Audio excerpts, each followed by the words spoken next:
Anna, we'll see how good you are with all the buttons. Please, no, no pressure.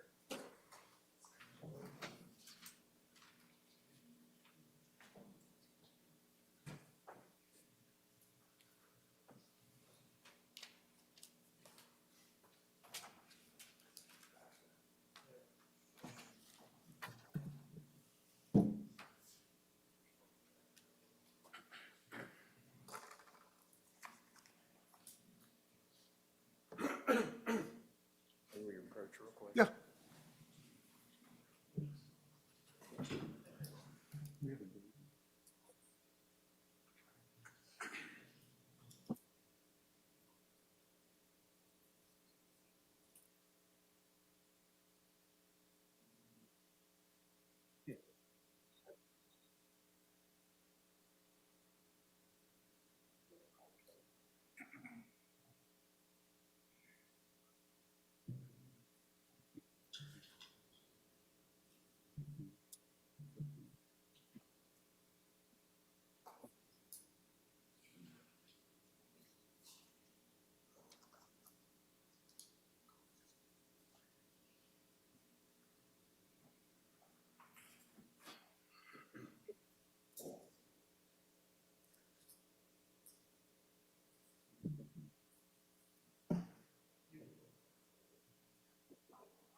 They were out there the whole time. They were.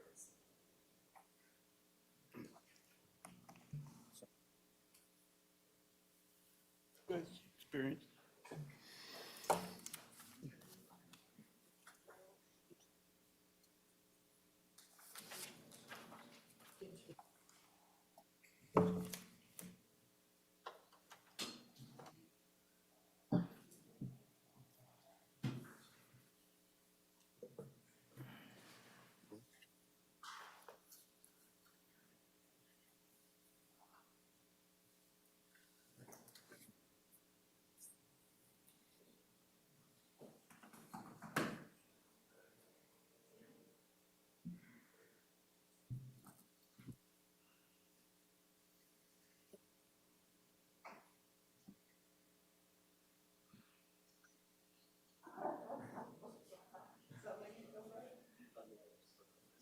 You have to hit the green button before you take the jurors out.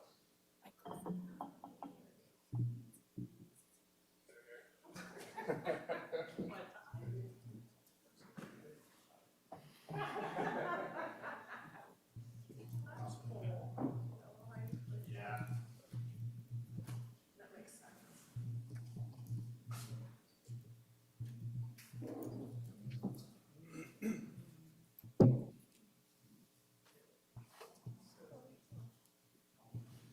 On the jury instructions, I have them on my desk.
I'll go get this other guy.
See you for the. Thank you.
I just wanted to,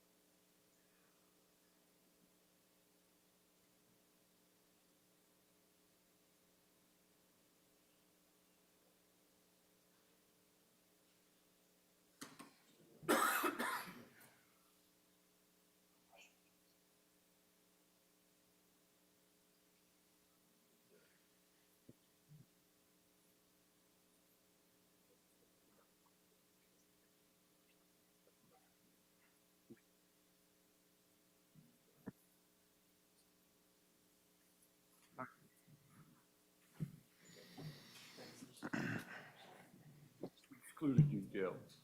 It's just at some point. It just has to be spoken.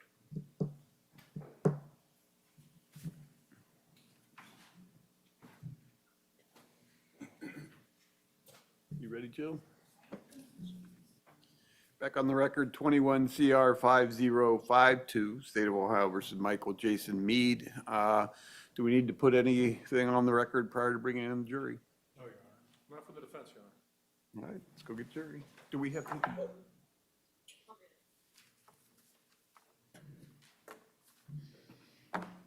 What happens is when we're live streaming, the cameras go to the jurors, and Yeah. you have to hit that little green button over there, so you're gonna get some beeps here for a little bit.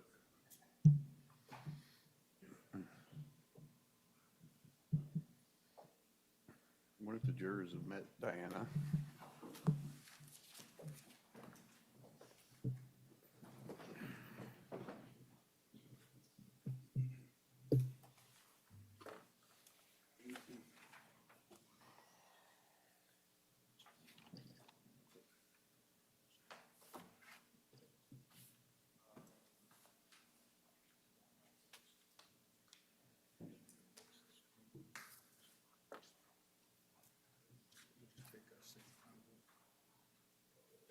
Gosh.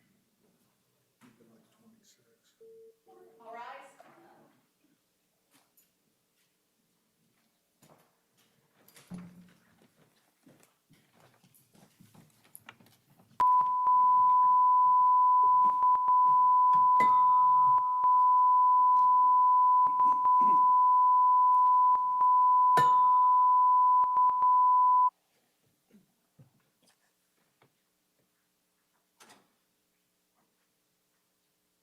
Everybody can have a seat.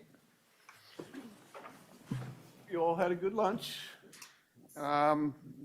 Any further witnesses on behalf of the state of Ohio? We do, Your Honor.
Little maze around here.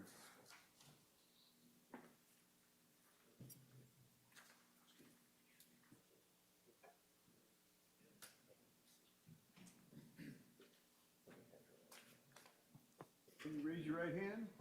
Do you solemnly swear or affirm under penalty of perjury your testimony in this case to be the truth, the whole truth, nothing but the truth? Yes, sir. Have a seat and pull yourself up close to the microphone. All right, thank you. You may inquire. Thank you, Your Honor. Please tell the ladies and gentlemen of the jury your name. Yes, my name is Ernest Payne. Are you a senior or a junior? I'm a junior.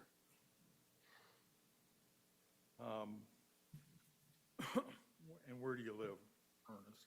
3996 East States Place, Columbus, Ohio. Okay, and that's in Franklin County? Yes, sir. Okay, how long have you lived there? For the last 6 years.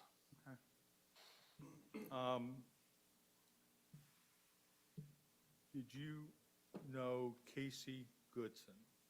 Yes, And how did you know him? that's my nephew. Okay. May I approach, Your Honor? Okay.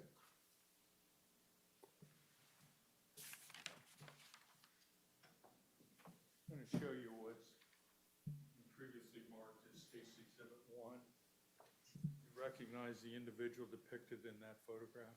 Yes, that's my nephew, Your nephew, Casey? Casey Goodson Jr. Okay.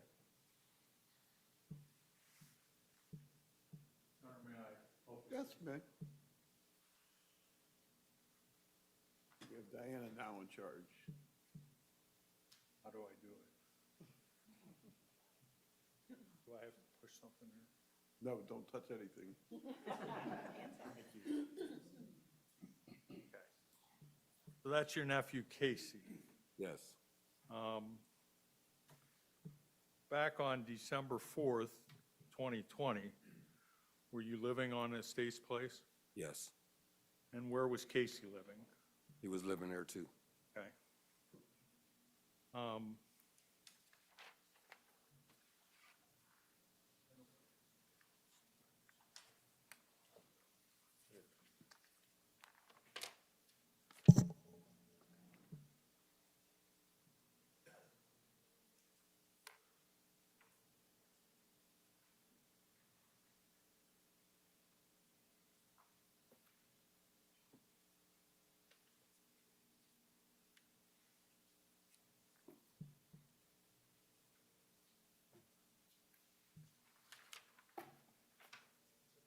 Huh?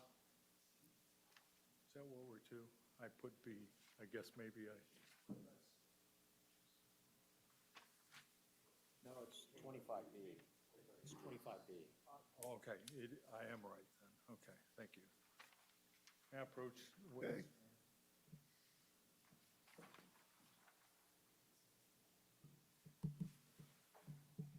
Ernest, putting in front of you what's been marked as State's Exhibit 25B. Do you recognize what that diagram depicts? Yes, it depicts our house, 3996 Estates? East States Place, yes. Okay. Do we have the touch screen now, or should I have him mark it? You have them look at. Okay. Ernest, no, let's go one thing at a time here. All right, This area right here is what? the front porch area. Okay, just right porch.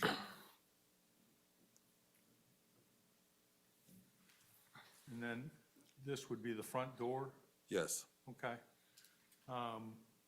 This is what? the living room area. Okay, just put LR there. Now, there are 3 bedrooms. Yes, Whose bedroom is this? that's my mother's bedroom. Okay, right, why don't you write your mother there? Okay, middle bedroom, That was my room. okay? Just put your name on there. Okay? And this bedroom, This was the bedroom where my niece was. okay? Janae.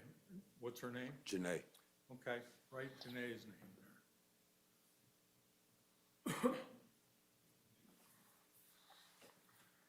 This is the bathroom, right? Yes, yes. Just put BR in there. And then going out, from the bathroom, when you turn to your left, what is that? That's the kitchen area. Okay, just put a K in there. Okay. Now, looks like there's some pieces of furniture, or something drawn in there. Do you know what those represent? Yes, that'll be the stove and that'll be the refrigerator. Okay, so the stove is the one that's closest to the side door, is that right? Correct. Okay, and this furniture over here, That's the kitchen table. okay. Now, there is a side door to the house. Yes. Where is that? It's located right here, behind the stove. Right in there? Yes. Okay, just put SD there. Okay. And then there's like a stoop Yes, that you step out onto? yes. Okay. Now this is, what street's over here? This is Case. Okay, let's just, in the sidewalk there, right Case. And then where is Estates? Estates is going this way. Okay, just right into the sidewalk Estates. Okay. Okay, take my pen back.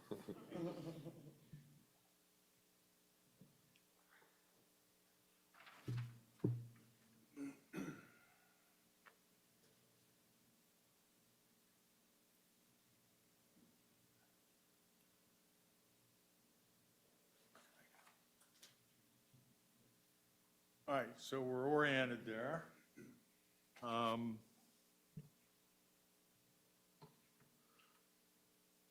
Let's talk about, well, first of all, Casey, have any nicknames? Yes, I called him CJ. Okay. Any other nicknames that That's Tank Man. Tank Man? Man, yeah. Okay. Who gave him that nickname? My father gave him Tank Man, Okay. and CJ just came along.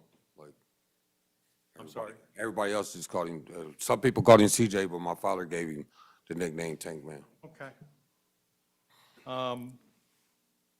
Let's talk about December 4th, 2020. Did you see Casey that morning? Yes, I did. Tell us about that. I woke up, came out the middle bedroom, and seen Casey right there at the bathroom door. Okay, so you and he met at the bathroom? Right there's, yep. Yeah. How many people were living in the house on December 4th?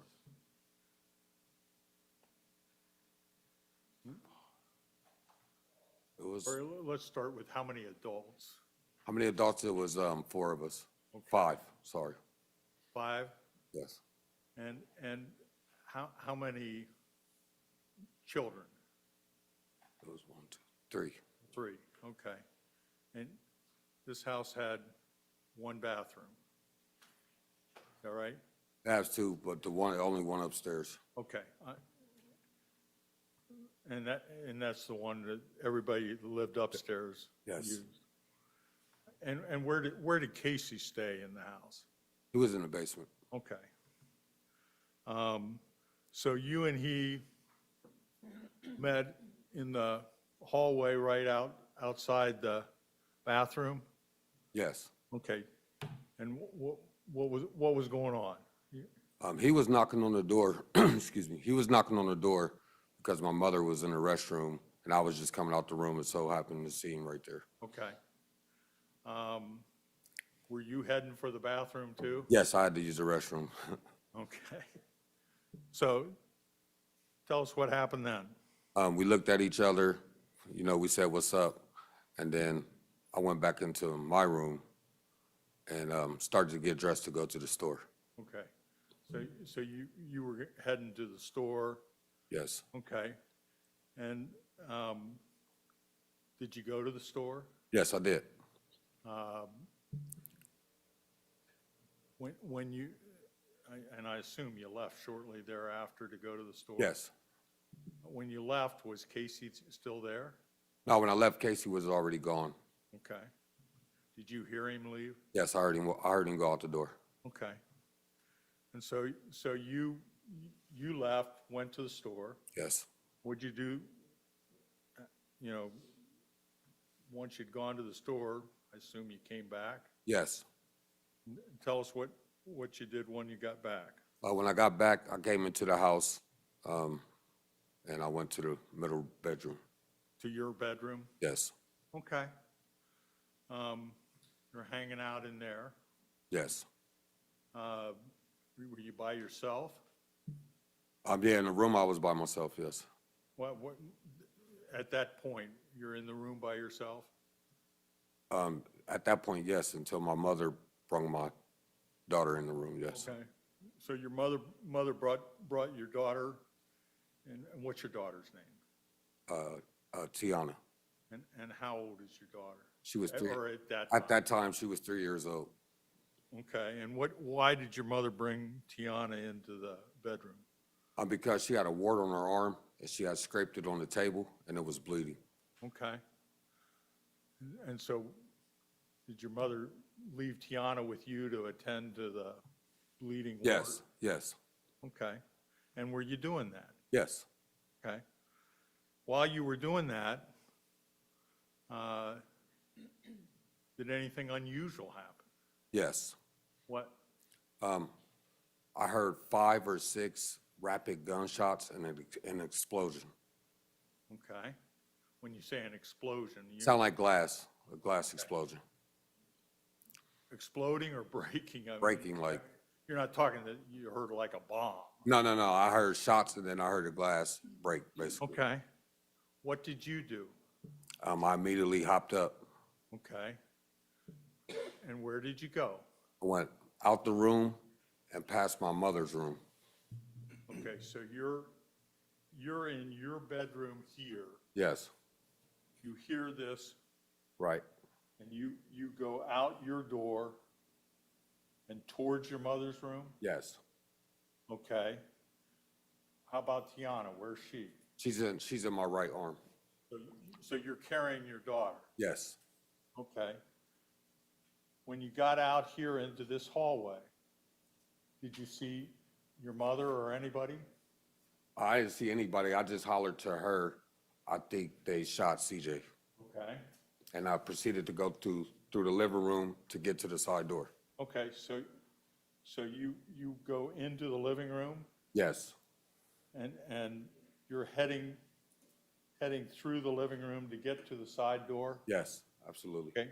Did you get to the side door? No, I didn't. What happened? I was met by an officer holding a gun telling me to get the fuck down on the floor before he shoot. Okay. And so where did you get down, or where did this happen? Farther along, out towards the middle area, Like right in this area? a little bit further. A little further? Yep, like right in that area right there. Okay. And where was this officer? He was standing in the side door, So he's standing over here? more in the side door. Yep, More- right more there. in this area? Yep, right, yes, right in front of the door. Kind of where I put the X? Yes, sir. Okay. So when he told you to get down, Yes. what did you do? I had my 3-year-old daughter on my arm, so I immediately got down. So you stopped right there, Yes, got down, yes. okay? What happened next? Then next, the dog, we had 2 dogs. The Rottweiler ran across the room, Okay, and he noticed the Rottweiler. So he then said, "Get the fucking dog before I shoot it." So I commanded the dog to go, okay. and the dog left the room. Did the dog obey? Yes. Okay. So where did the Rottweiler come from? From this doorway? Yeah, from that area over there, yes. Not over here? He wasn't over on that side, not at all. Okay. So the dog comes in, he says, get the dog, you directed the dog Yes, and the dog obeyed you. yes. What happened next? Next time, my mother, next thing I know, I see my mother come out and come past me. Okay, when you say come out, She came out of her bedroom okay? and And out walking, the door here, yes, okay? And so she comes, and I'm gonna just do a dotted line here. And she's going back past you. yep, exactly. What did the officer in the doorway, did he Yes, notice her? yes, he noticed her, and he immediately told her to get on the fucking ground before he shoots. Okay. Did she do that? No, she didn't. What did you do? I reached up to try to grab her hand to like get her down, and she snatched away and kept walking. So she kept going. How far did she go? She went all the way to the edge of the wall, the living room wall right there. Right in Yeah, here? right in that area. And then she peeked her head around Okay. the wall. Peeked her head around here? Yes, that wall right there, yes. Okay. Could you see into the kitchen from where you were? No, where I was, I could not see into the kitchen. She's basically right next to this officer. Right, Did she acknowledge him at all? no. I mean, it was kind of like she was oblivious to him? Yeah, yes, that's what it seemed like. Okay. What happened next? Then she turns around and she walks back past. So she goes back this way? Yes, And did you see where she went? yes, she walked into her bedroom. So she goes back and goes into her bedroom, Yes, okay? Could you hear her in her bedroom? yes, I heard her on the phone, and I believe she was talking to 911. And As to what she said, but he indicated that he heard her calling 911. Yeah, don't tell us what she said, but okay, you heard her, on the phone. and it was obvious to you, she was on the phone with 911. Yes, Okay. Now, you're still in the same location? in the same location.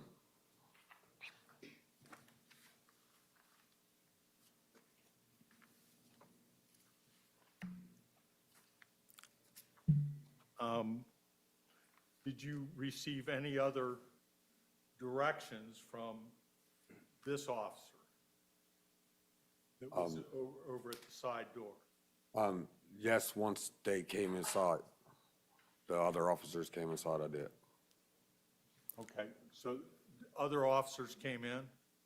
Yes, Okay, and did they come in through the side door? yes. Okay. And once they came in, what directions did you receive? I didn't get that answer for the question. I said, when they came in, what directions did you receive? I was told to, Overruled. Go ahead. You can answer it. I was told to get the fuck up and move towards the front door. Okay, did you comply? Absolutely. Again, I have my daughter in my arms, so absolutely. Okay. So you get up and you move over towards the front door. Yes, Now, the way the front door is depicted in this diagram, it's open. Was the front door open at that? no, it was closed. Okay. And by the way, this door, the side door, this is the inside side door, right? Yes, The way it's depicted, it kind of blocks the kitchen. right. Was that its position? No, that door was actually opened all the way up. Okay, so it's like this? Yes, sir. Okay. So when you get to the front door, what happens there? On my way to the front door, I'm right-handed, so I took my daughter and switched her to my left arm. And I went to reach for the door handle, like they said, and started pulling on the door. And an officer that was behind me said, what the fuck are you doing? Don't try anything stupid or I'll shoot. And I'm like, man, the door's fixed. I'm trying to get out the door. Okay. Is this a door that, at that time, the family used to come in and out of the house? No, that was a door. The front door was a door that was basically kind of broke, so you couldn't, like, it was hard to get in and out. Kind of like warped or something? Right, so we used to use the side door, going in and out the side, So it was very difficult to open up the door, yes. Okay. So the common way, or at least back in December of 2020, Yes, Overruled, if you can answer the question. back in December of 2020, yes, the way that you and other family members entered the house was through the side door. yes, Okay.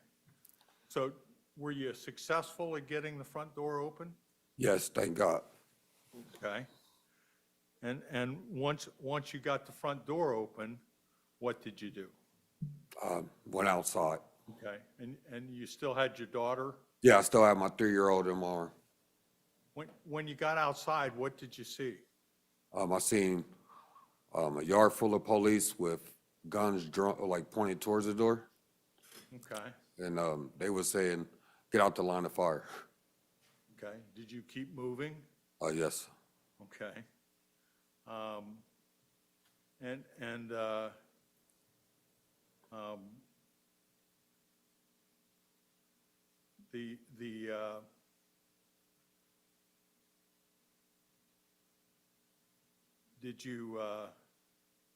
Did anybody direct you or escort you or help you yes. to any location? Yes, there was another officer that came up to me, and they took me to the ambulance. Okay. And had you already fixed the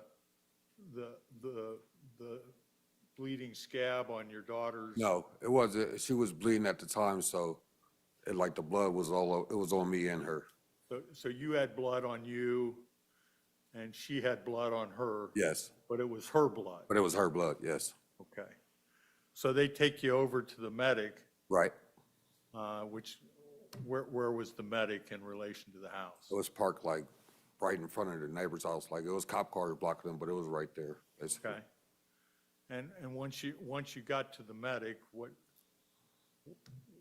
did you do? Or, I actually got inside, okay, and then the medic asked me where was I wounded, I believe at the time. She asked me where I was wounded at, and I told her that it wasn't me or my daughter that was wounded, that it was my nephew. okay.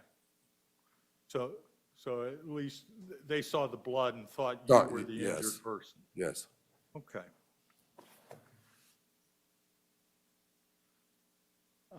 When you came outside, did you see, well, strike that. What vehicle did Casey drive? He drove my mother's car, which is a little small black Nissan. Okay. And did you see that car when you came out? Yes, it was parked in the front. Okay. Approach, Your Honor. You may. I'm going to show you what's been previously marked as State's Exhibit 2U. Okay. You recognize the vehicle depicted in that photograph? Yes, it's my mother's car. Okay.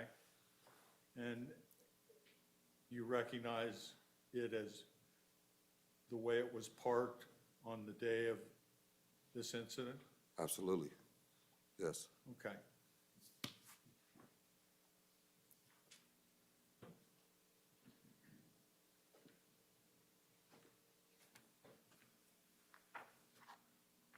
Can I publish? Yes. Thank you, Your Honor.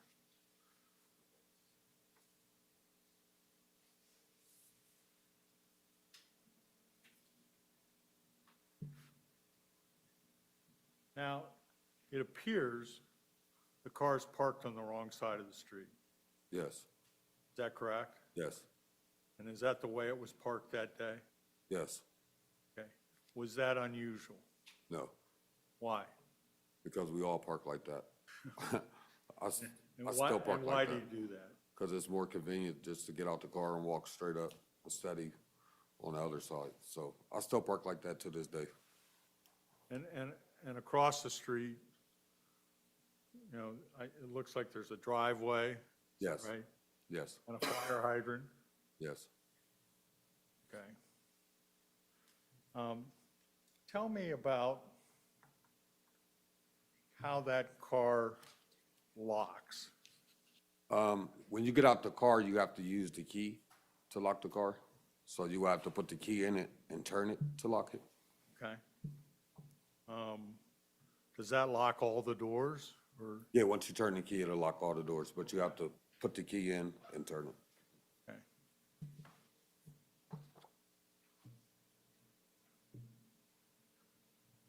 Pardon me?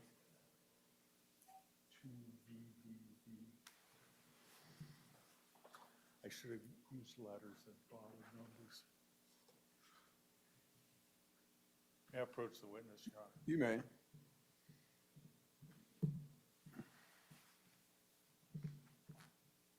I'm placing before you what's been marked as State's Exhibit 2VVV.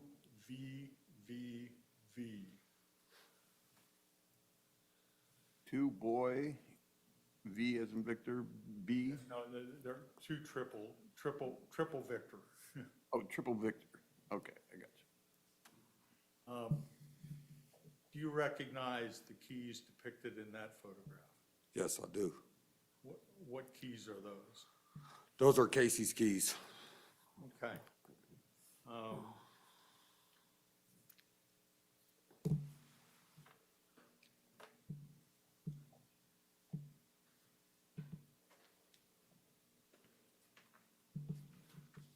May I publish it, Your Honor?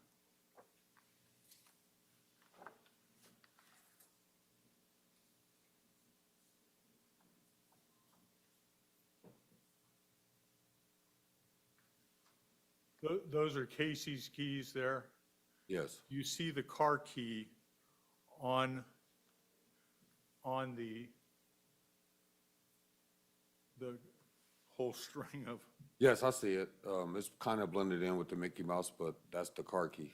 okay, this black right here, that's the handle of the key. Yes, And then, as you say, it blends in kind of, but there's that's the blade of the key. yes, So that's the part you put in to unlock. yes. Okay.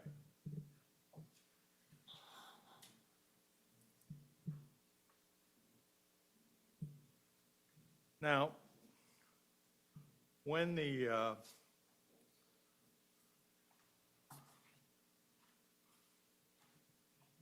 police were there for quite a while, right? Yeah, that was there for a while. You know, and eventually you or the family were notified that the house was available to re-enter, is that right? Yes, Okay. Were you the one that came and re-entered when it was released? yes, I am. Okay. And you were there to clean up the house? Yes, Okay. Did you, when you re-entered, did you take a video with your phone? yes, yes, I did. As soon as I got there, that's the first thing I did was pull out my phone and started video recording. Okay. And were you feeling pretty upset? Absolutely. Okay. In the course of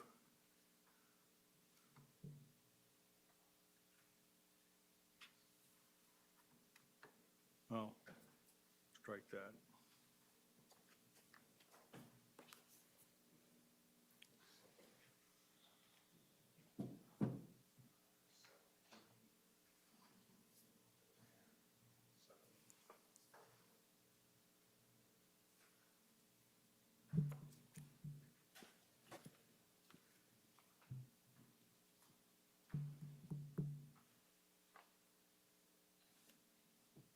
to place in front of you two photographs.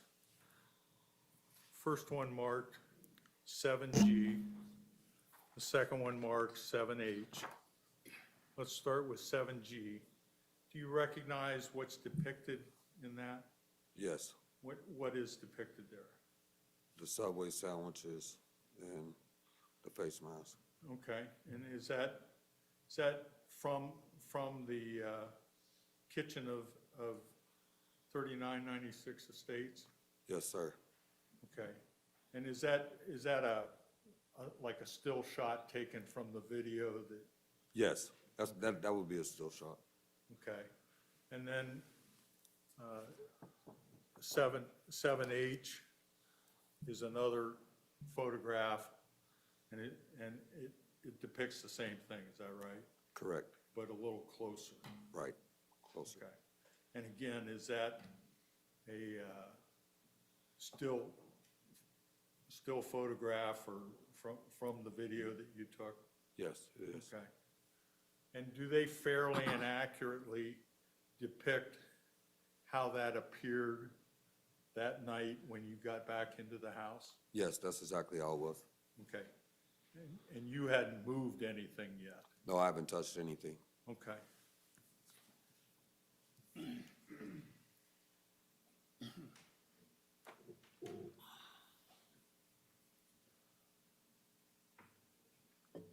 And the bags were full, weren't they?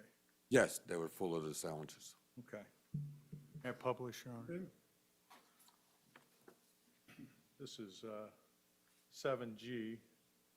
You want the lights down?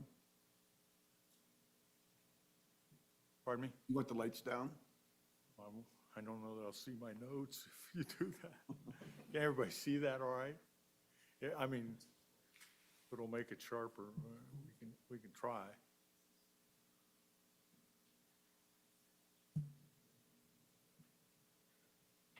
Oop, a little more or a little less.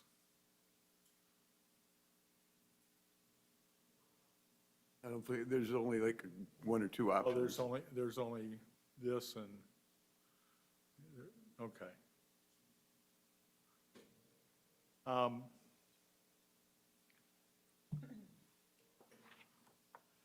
And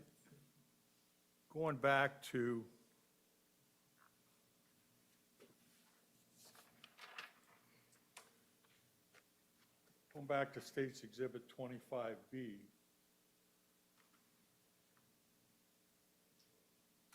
you said this is the refrigerator and this is the stove. And so that's depicting kind of this area right here. Yes, like where the gap is, right on. Okay. I'm just going to put an SB there All right. for Subway bag. I'll put a circle around it so we remember it's a bag.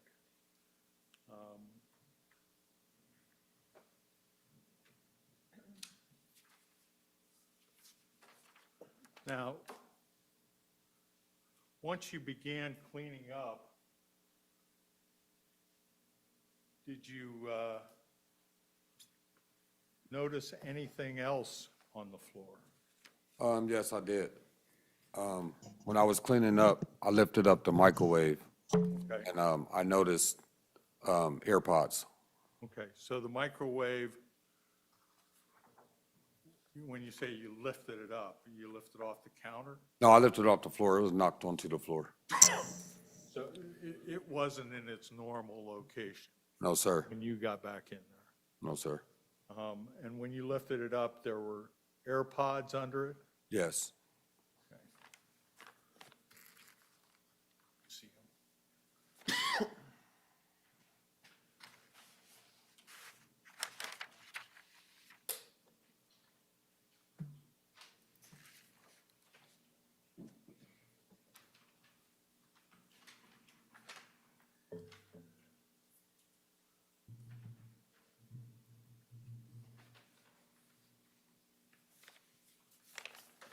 Mr. Merkel, do you need gloves or anything? I'm sorry? Do you need gloves or anything? No.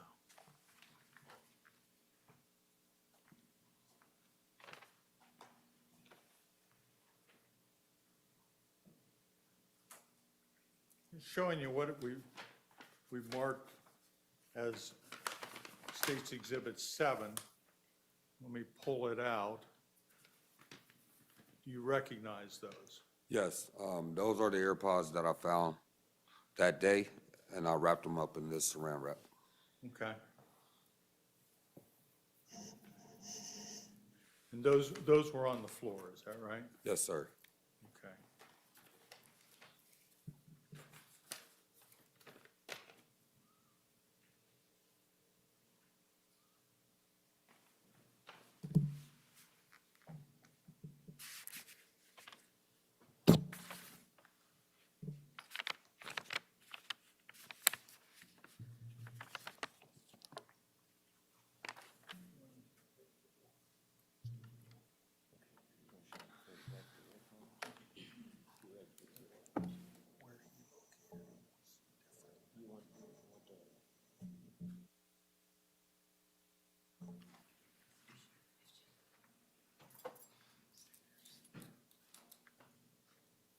I've got some.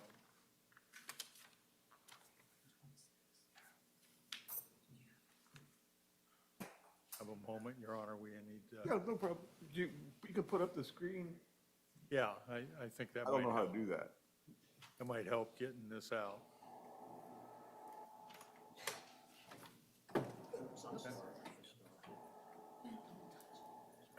Yeah.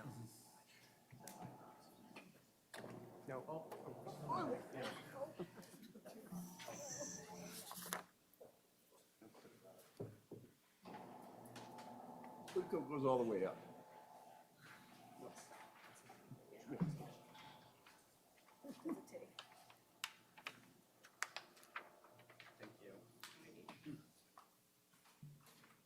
Yeah, block me off.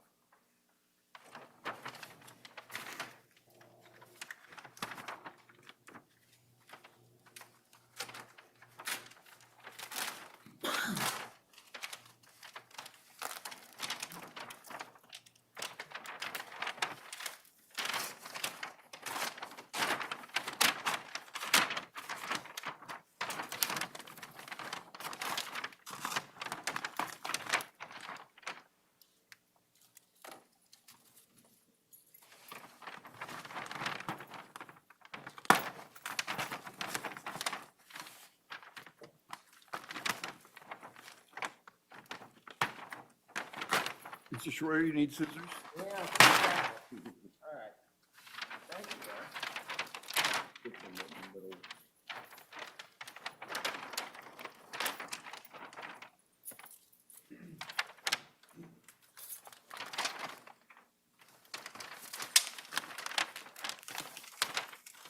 Mr. Schroyer, here's some scissors.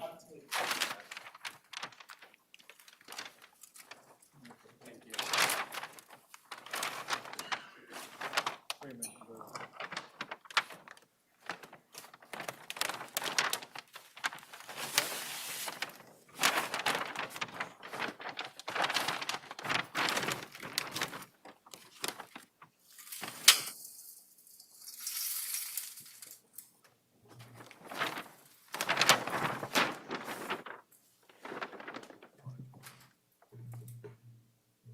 Don't ruin that Elmo.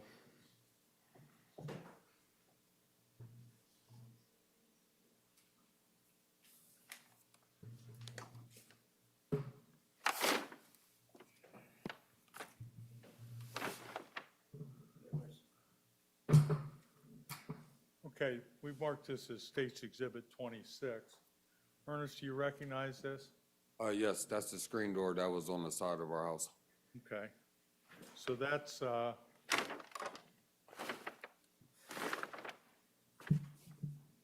left all the wrapping right here, sorry. Mr. Shaw can help you there.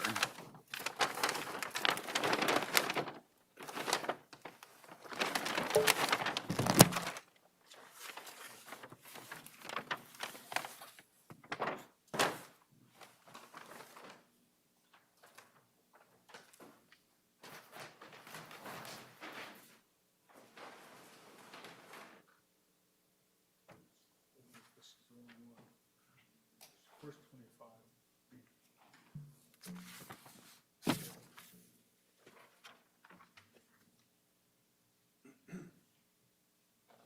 So this is the storm door, Yes, and so that would be the door that is depicted right here yes, in the diagram. yes.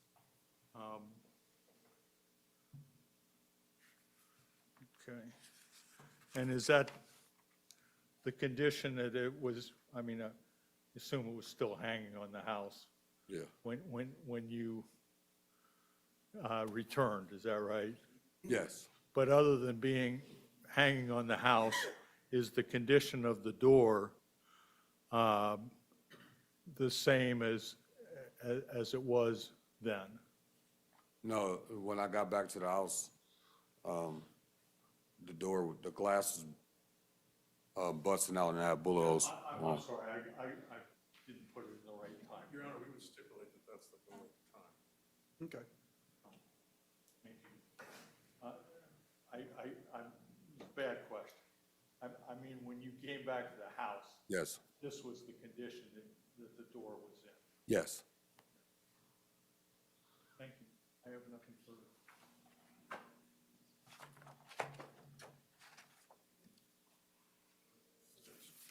You guys put that back in. Just put it down. When we take a break, we'll put it back in as opposed to moving up and down screens and Back over there. just put it against the table right there.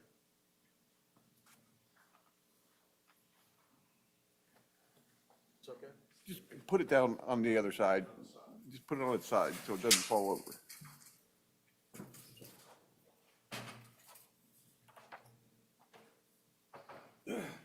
Any cross-examination? Just a few questions, Your Honor. Good afternoon, Mr. Payne.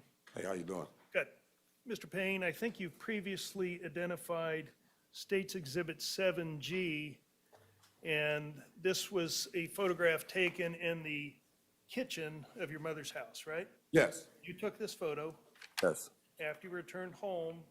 Do you remember what time it was that you returned home? I was there 7 o'clock, maybe. The Not, records we show depict that Columbus Police turned over the scene around 7:30, so was it somewhat after 7:30?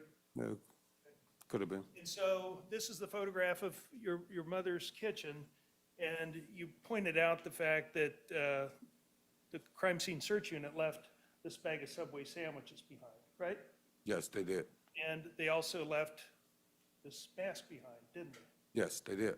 And you also testified that not only did they leave the mask and the Subway sandwiches behind, but they also left ear pods that you found underneath the microwave, right? Correct. They didn't collect any of that, right? No, they didn't. Now, you were interviewed by the FBI along with your mom and some of your other family members, right? Correct. You remember that interview, right? Yes, And isn't it a fact that during that interview that you told the FBI that you didn't see Jason Meade on December the 4th, 2020? correct. And isn't it a fact that you told the FBI that you didn't speak to Jason Meade on December the 4th, 2020? Correct. Now, a couple of other pictures I want to show you, Mr. Payne. If I may approach the witness, Your Honor?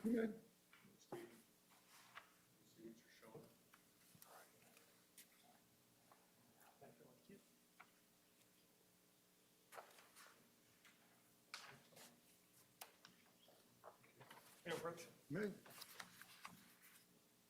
Mr. Payne, I'm going to hand you this marked for identification purposes as Defendant's Exhibit B and C. Okay. Can you take a look at that, please, and tell me when you're finished?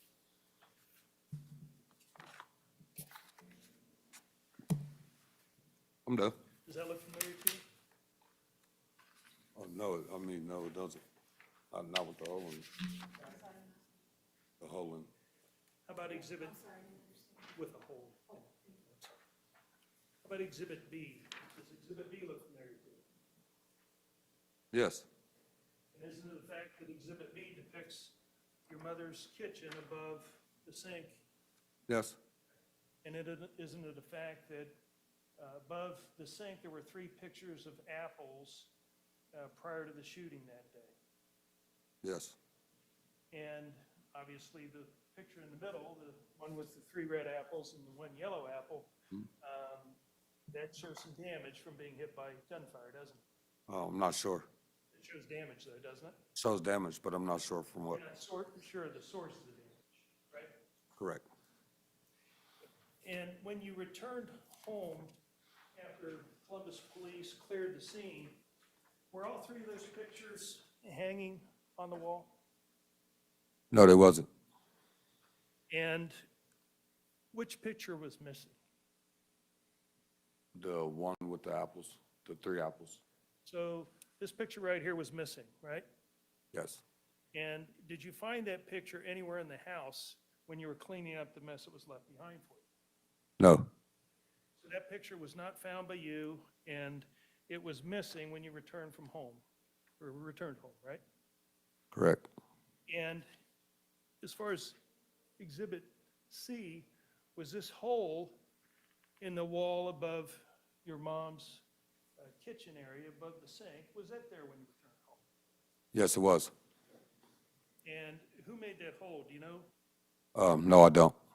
And do you know if that hole was present before the shooting occurred at your mom's house? No, the hole wasn't present before the shooting, only after. So this occurred after the shooting, correct? This hole? Correct. And it was something that you had no hand in creating. Someone did that while you were gone, right? Yes. And you found it when you returned home. Yes. And this picture, this middle picture, the 3 apples, 3 red apples and 1 yellow apple has never been found by you, right? No, not by me, no.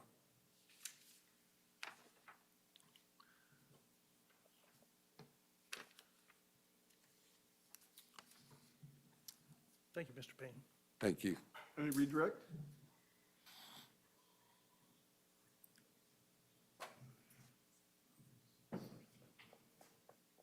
Just very briefly. Okay.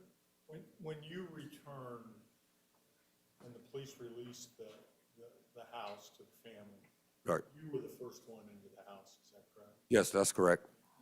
Thank you. Nothing. All right, Any more? you can step down. Thank you.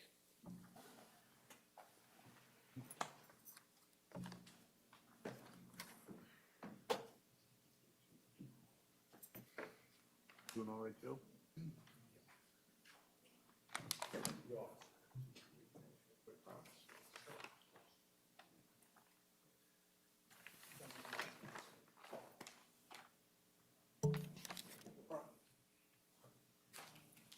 Are you approaching?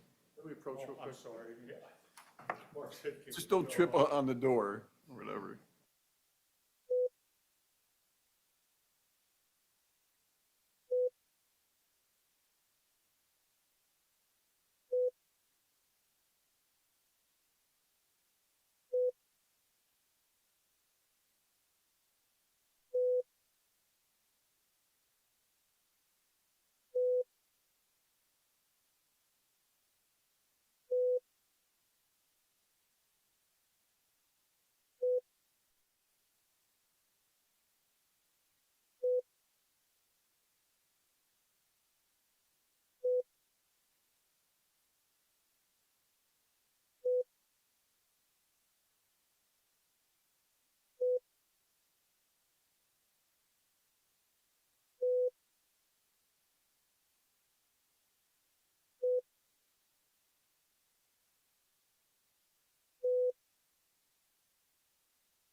put up the screen and put away the door? Are you gonna keep the door there? Or, wouldn't matter.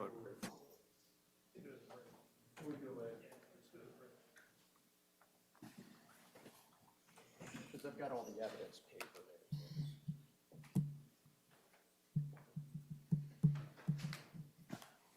You can call your next witness. Everyone okay?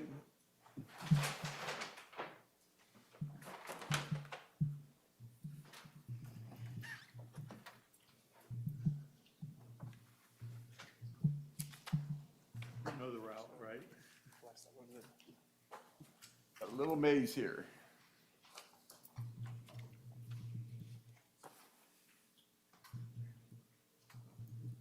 Sir, can you raise your right hand? You solemnly swear and affirm under penalty of perjury, your testimony in this case will be the truth, the whole truth, and nothing but the truth. Have a seat, pull yourself up close to the microphone, and you may inquire.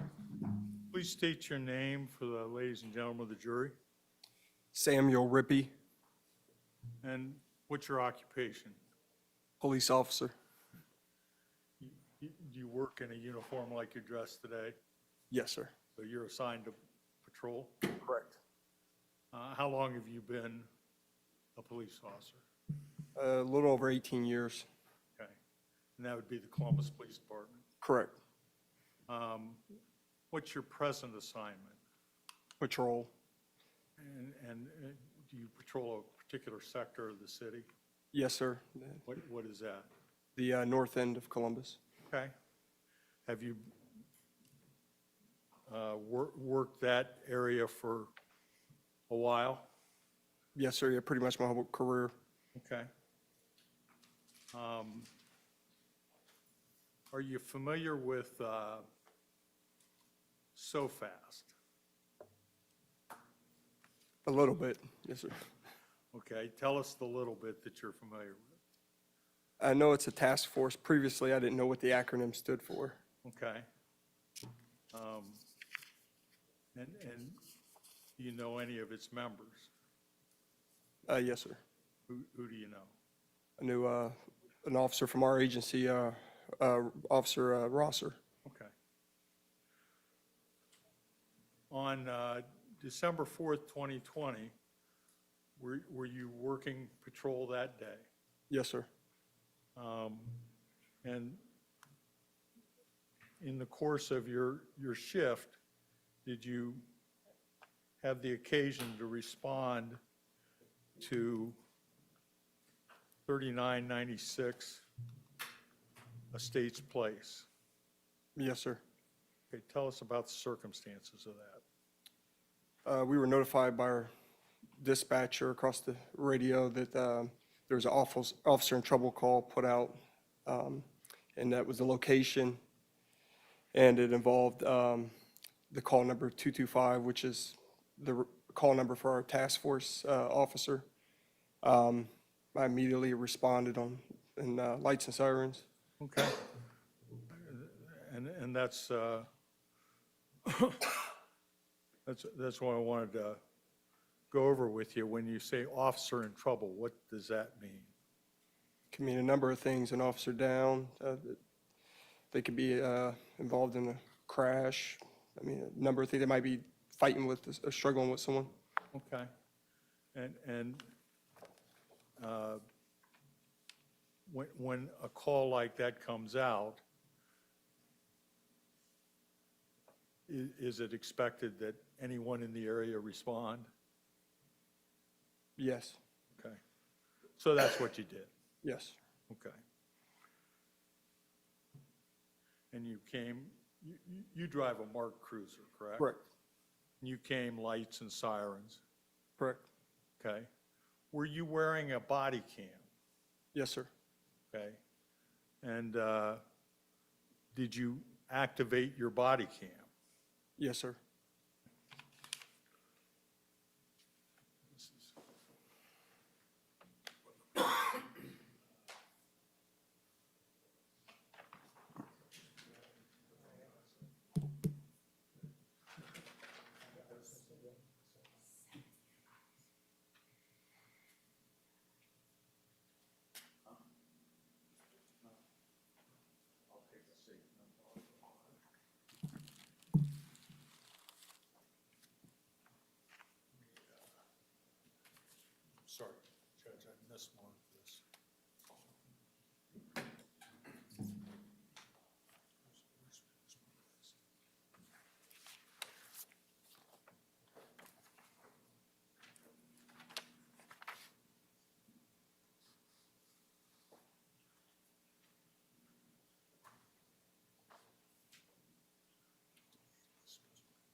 Officer Rippey, showing you what I've marked as State's Exhibit 8.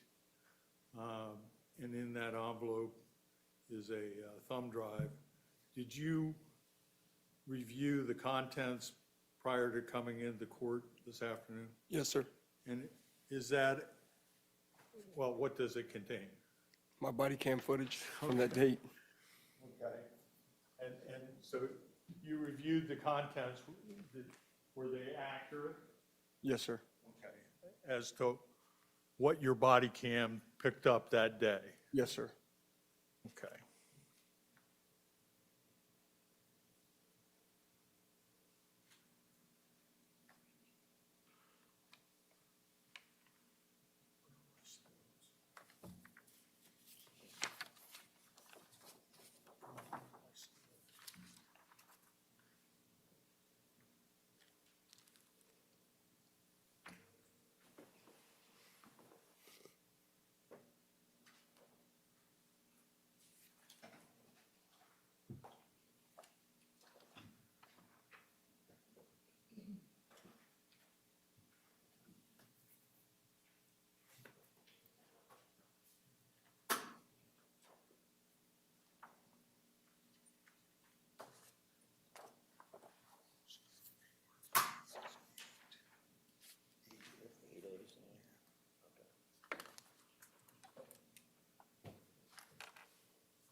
Officer, I'm going to show you what's been marked as State's Exhibit 8A. 8A is an apple? Yes, as in apple. Do you recognize that as being a still from your body cam? Yes, sir. And so does it fairly and accurately depict what the body cam picked up? Yes, sir. And at the point you responded, you came down, what, Estates with your cruiser? Yes, sir. And how far did you go? I wouldn't be able to approximate. I parked north of the location. Okay. And where did you go when you got out of your cruiser? Initially, there was a lot of confusion. Wasn't sure what was going on. Just knew that there was an officer in trouble call put out, and so I just took a spot around, try to help set up a perimeter till we were given further instruction. Okay. And did you remain outside of the home? Briefly. Okay. How did you enter the home? At one point, we were notified that they needed more help inside, so proceeded to go into the house. What door did you go in? Do you remember? The front door. Okay. And when you went into the front door, where did you go? Well, I came in the front door, which was on the west side of the structure. I was in the living room at that point, and I just went to, we're being directed to come into the kitchen area, which is where I went. May I publish this, Your Honor? That's fine.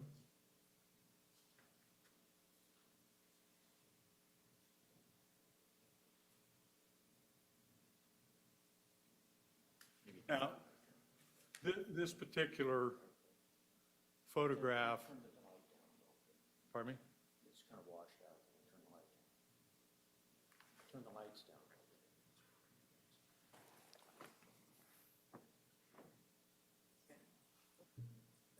Too dark. That's too dark. Medium is good. I thought there was a middle side.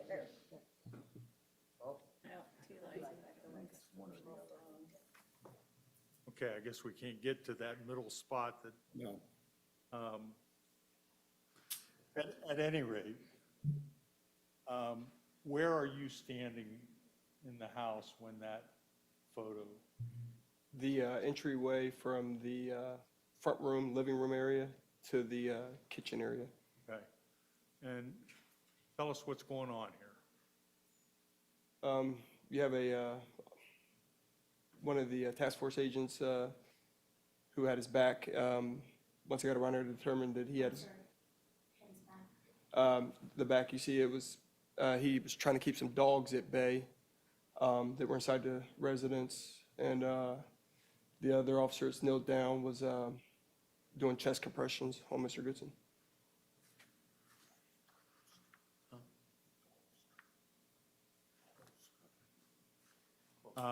Okay.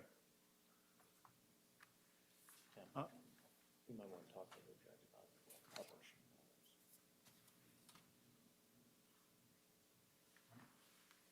We approach for. You may.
Officer Rippey, in that other photograph, we saw that there was an officer performing CPR.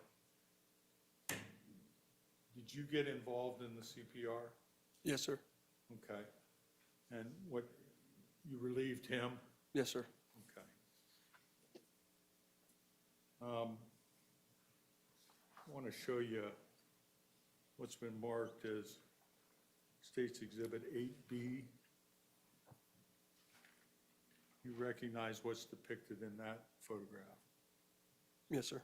Okay, tell us what's depicted there. From the previous picture, it's just me moving up, actually into the kitchen and right above where the other officer or agent was doing the chest compressions. Okay. And then what's been marked as 8C? You recognize what's depicted in that photograph? Yes, sir. What is that? That is the front view of Mr. Goodson when I took over chest compressions from my body cam. All right. And looking, can you see his face in that? Yes, sir. And can you see his left ear? Yes, sir. And what was in his left ear?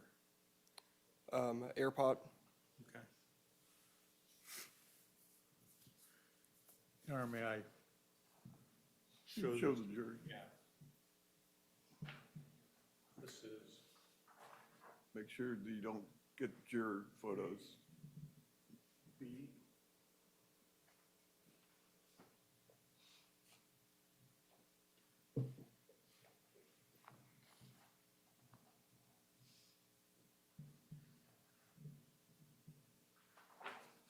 this is 8C.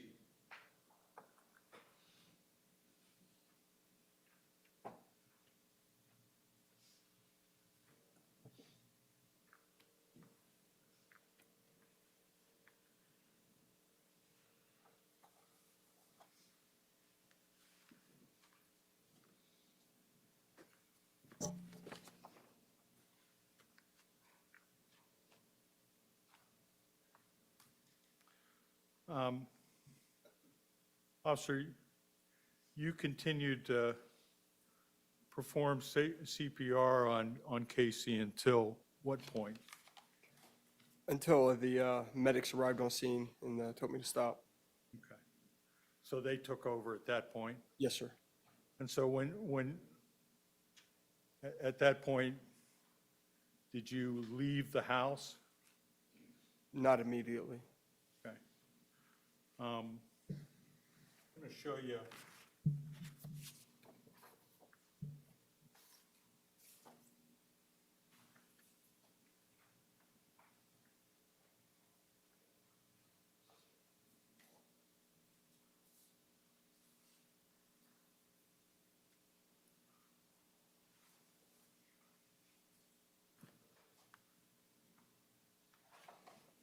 Show you what's been marked as State's Exhibit 8D, 8E, and 8F. Do you recognize what's depicted in those photographs? Yes, sir. Okay. And at what point in all of this are those photographs from? Once the medics took over. Okay, so then you stood up Yes, sir. and moved out of the way, Yes, sir. and where did you move in the kitchen? I moved over to Officer Rosser's location, Okay. made contact with him. All right, now, looking at, I guess let's start with 8F. This is Officer Rosser, Correct. and what is this right here? It's a bag. Do you know what kind of bag? Yes, sir. What kind of bag? It's a Subway bag. It had 2 sandwiches in it. Okay. And this is a little closer look, pretty much from the same location, right? Correct. And do we have the Subway bag in there? Yes, sir. Okay. And then finally, another shot, and again, you're roughly in the same location, is that right? Yes, sir. And can you see the Subway bag in that? Yes, sir.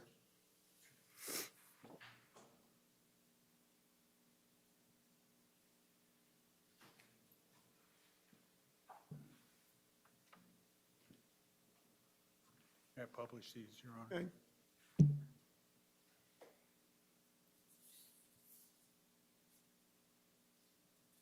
This is 8D. And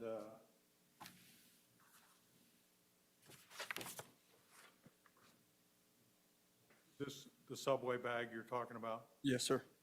Okay, and you're obviously standing to Officer Rosser's right. Correct. This is 8E. And again, is that the Subway bag? Yes, sir. And finally, 8F.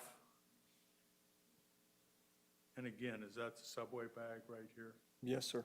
And this is the stove right here. Yes, sir. And we can't see the refrigerator because of Officer Rosser, right? I believe so.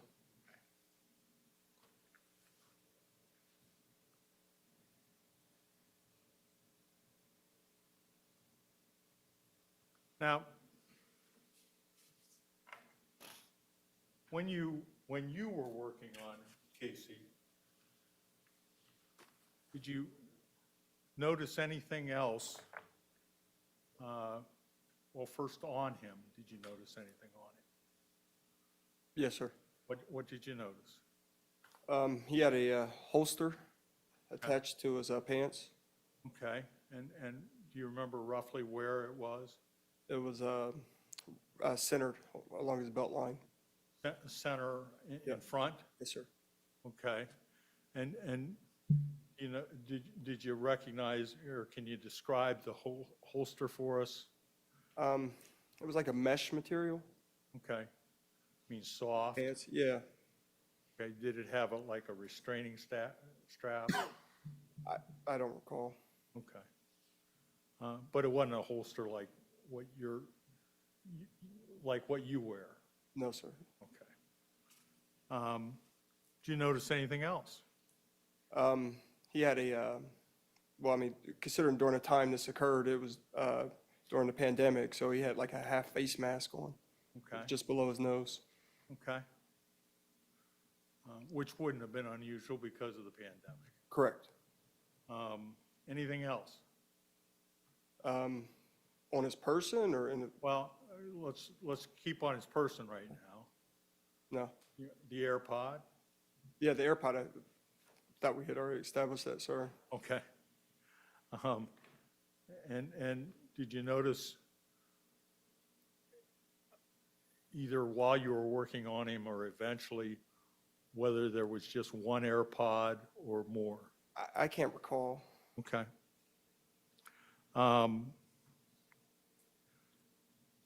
Now, in the room there, did you take notice of anything? I mean, we already talked about the subway bags. Mhm.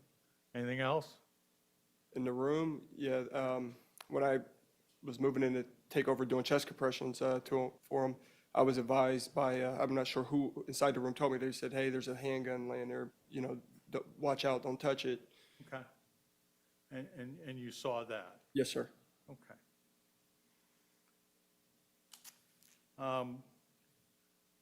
Medics come in, medics take over. Eventually, do the medics move Casey? Yes, sir. Okay. Once that happened, what did you do? Well, at that point, I may have went outside. Like I said, a lot happened. I know a few times I went outside, I was looking for my supervisor and anybody else that could provide, like, try to give us direction on what was going on as far as, and what we were doing next. Okay, But I ended up in the house, long-term doing just, scene security. okay. And you're looking for your Columbus police supervisor, is that right? Yeah, or any on-scene supervisor. All right. Now, this location, is it in the city of Columbus? Yes, sir. Okay. And were there, I mean, obviously there were these task force officers, U.S. Marshals, that were on scene, is that correct? Yes, sir. Any other agency on scene? I can't recall. Okay, all right. You take your orders from CPD, right? Whoever the on-scene supervisor, the person that most, in their absence, you know, you go off of who's kind of senior or knows what's going on. Okay. So you remained inside the house kind of as interior guard to preserve, make sure nobody came in the house and messed with anything? Correct. Okay.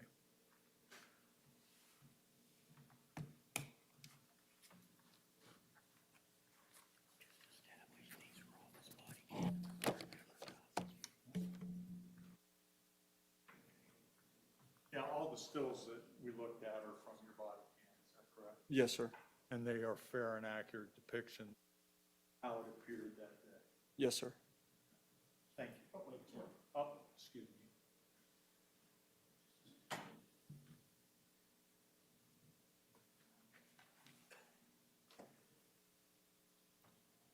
You didn't move anything inside there, right? No, sir. In fact, that's what you were there to make sure no one did, is that right? Correct. So the gun that you saw remained where you saw it the first time? Correct. Thank you. Nothing further. Any cross-examination? Yeah, we'll take a break. Okay, can you guys do 5 more minutes? Oh, oh. Cross-examination. You all right, Joe? May I proceed, Your Honor? You may. Thank you so much. Another thing is don't believe a lawyer if they say, I only have one more question. Good afternoon, sir. Good afternoon. Officer Rippey, my name is Mark Collins. I'm one of the attorneys representing Jason Meade. Good to see you again. We've met before and dealt with each other before, correct? Correct. Okay. Thank you for being here for today. When you're out on patrol on December 4th, 2020, and you hear a 10-3, that comes over the CPD channel, correct? Correct. You don't have any channels that available for the marshal's channel or the sheriff's deputies, correct? We have back channels, but I mean, you pretty much have to do a lot of turning the dial and trying to get to them. So we have to stay on the main air though, for the most part. So on that date, someone from CPD aired that out over. Yeah, it was our dispatcher. I think it caught it. He was monitoring the back channel. And your job is to get there as quickly as possible, correct? Yes, sir. Okay, because it's some type of emergency. You described it when you first got up there that's chaotic, right? Yes, sir. And you're trained, based on your experience of 18 years, that when you get there, first thing is safety, correct? Yes, sir. Safety for you, Yes. safety for civilians that may be in the house, correct? Yes, sir. And by the time you got to the scene, do you know if it was a cleared house, so to speak? No, sir. Okay. So at that point in time, there's orders being given, commands being given. People are supposed to try to civilians, correct? People are supposed to try to follow through with that, right? Yes, sir. Okay. And you, being a Columbus police officer, you started wearing a body-worn camera when, sir? Whenever they issued this to us and told us to wear it. There was a time when you were on patrol where there were no body-worn cameras. Correct. And you're aware some jurisdictions have them, some police agencies don't, that type of situation, correct? And you have to turn your body camera on anytime it's higher than a level 1 or 2 call, correct? Correct. All right. And so that's why you initiated yours, correct? Correct. Okay. Now, Ryan Rosser is a Columbus police officer, correct? Yes, sir. But when he's on the task force, he doesn't have his Columbus police officer gear, correct? That, I mean, you would have to ask. If you know. We're told to keep our uniforms ready at hand, but I mean, if he's on a task force, he has other obligations. Perfect. And so the first thing when you get to that scene is your safety for yourself, safety for civilians, and safety for other law enforcement, correct? Correct. And then at that point in time, you still are not sure what happened. You get asked to do chest compressions. Yes, sir. And the first thing, before you do that, you're told about the gun, correct? Yes, sir. May I approach a witness, Your Honor? May? I'm handing you what's been marked for identification purposes as the defendant's exhibit G. Do you remember how you described the gun in your interview on December the 4th? Yes, sir. As an extended magazine? Yes, sir. Okay. And tell the ladies and gentlemen jury what an extended magazine handgun is. It's a larger capacity magazine for the gun. It sticks out the bottom of the barrel, or the magazine holder. Take a look at this. Is that what you saw that day, sir? Yes, sir. Okay. Is that a fair and accurate depiction? Yes, sir. And there was some blood on it as well? Yes, sir. Okay. May I publish, Your Honor? You may?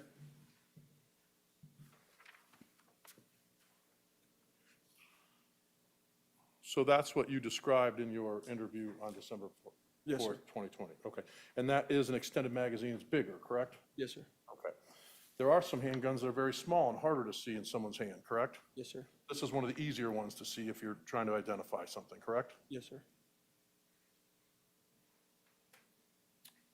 Officer Rippey, you've worked some difficult areas, correct, in the city of Columbus?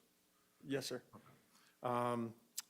As a patrol officer, if you see someone in a car waving a gun, that would draw your attention to it, correct? Overruled. That would draw your attention to it, correct? Yes, sir. If you saw that individual point the gun at somebody, you would inquire, wouldn't you? Yes, sir. You would investigate, correct? Yes, sir. Okay, and that's a duty that you have to do, correct? Yes, sir. Because that person with a gun, whoever that person is, you have no idea what they're doing, correct? Correct. person might be going to hurt themselves, correct? Correct. That person might be going to do harm to somebody else, correct? Correct. That's how you're trained to police, right? Yes, sir. Okay. And when you do that, if that person, is a person with a gun a threat, sir? Yes, sir. If the person is, it's you and that person looking at the person's standing away from you with their back to you, is that person still a threat with a gun? Yes, sir. Okay. Why so? Why, sir? Because they still have a gun. They're still dangerous. I mean, they can shoot with their back to you. They can shoot with their back to you, correct? Yes, sir. Okay. And you are trained on those types of things, right? Yes, sir. You're trained in the shoot, don't shoot scenarios as part of your background, correct? Yes, sir. And you're trained not to injure, correct? Stop the threat. You're not trained to kill, right? No. You're not, and you're trained to stop the threat. Correct. You're not trained to cause someone a felonious assault, right? No.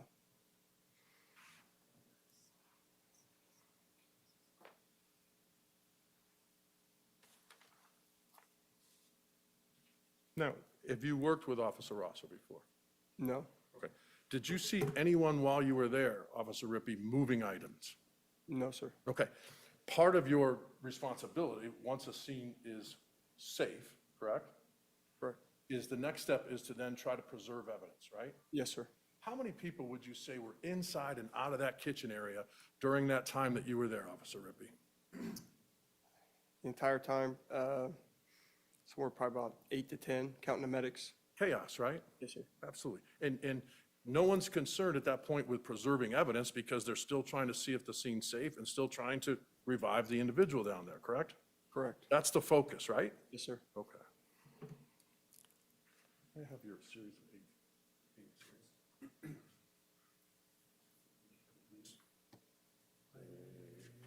Still shows.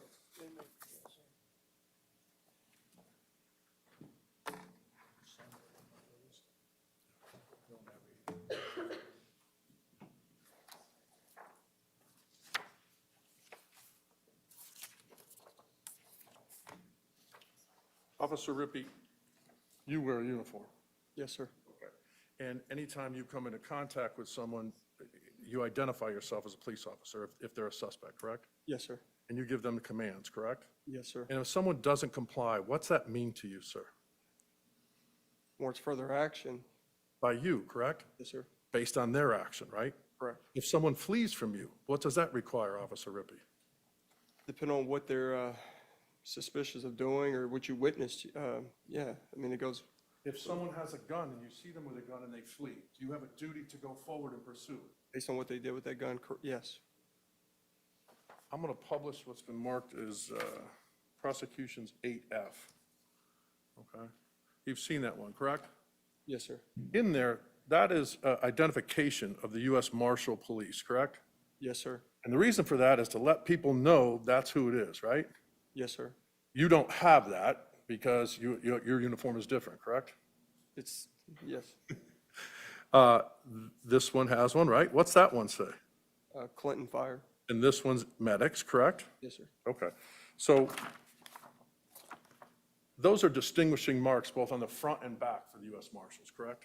Yes, sir. And they light up and they're neon, so you can tell in a situation who's law enforcement, who's not, correct? Correct. Okay. And it's important to be able to identify or be identified as a law enforcement officer, correct? Correct. And that's some of the risks of undercover people because they don't know that they're law enforcement, right? Yes. So when possible, law enforcement officers need to identify themselves or have their identification on, correct? Yes. Okay.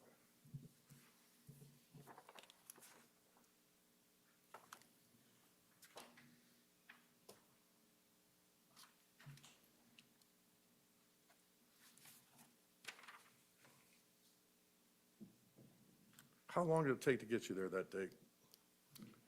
Couple minutes or Estimate maybe a minute, minute and a half. as fast as you can, Before. correct? Correct. How long did it take from where he was? You were near a car wash, correct? Correct. And when the 10-3 came over, you then drove to that route and you know that area? Yes, sir. Now, during your course of patrol work, you have to enforce Columbus City codes, correct? Yes, sir. And those are traffic codes as well as criminal codes. Yes, sir. Okay. And at some point, I'm sure you were briefed that, in fact, driving with earpods in is an offense, correct? Yes, sir. Under the Columbus City Code, it's a criminal offense, correct? Yes, sir. Okay. And so you don't anticipate people to have their earpods in when they're driving, correct? Correct. Because, may I approach the witness, Your Honor? Very Do you know when that briefly. came into effect? Not without reference.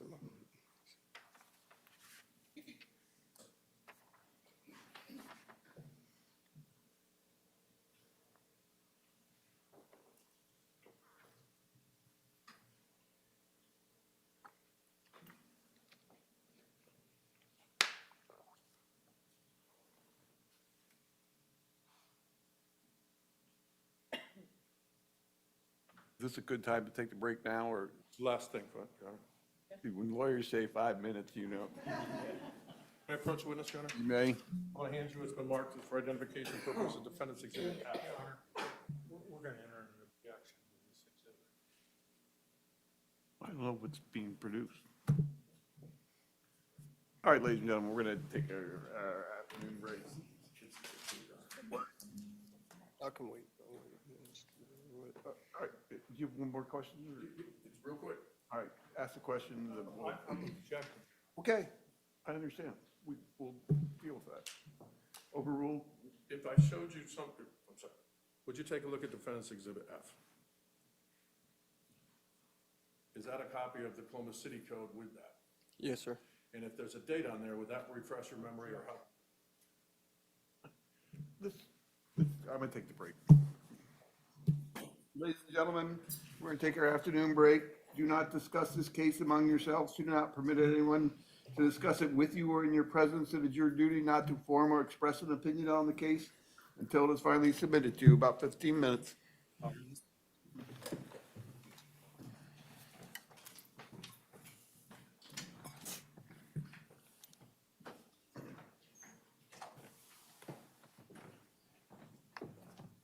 What do you then come in here? James takes him out. Got a tag team going. I tried to get you off, Stan. Tried to get you off.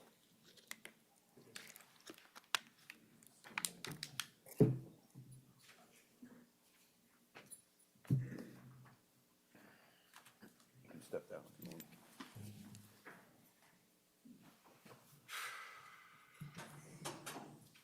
All right. What, I assume this is going to, I assume you're showing him that it's, city statute says you can't drive with earbuds. Correct. The time And- it was enacted. Okay. He acknowledged that there is one, he just wasn't sure. And then your objection is what? There's no foundation to this. I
comes down here every day for search warrants.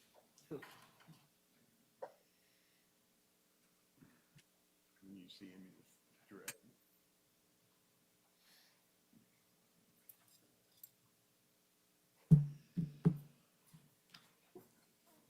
I used to think that I wanted that job, but maybe not.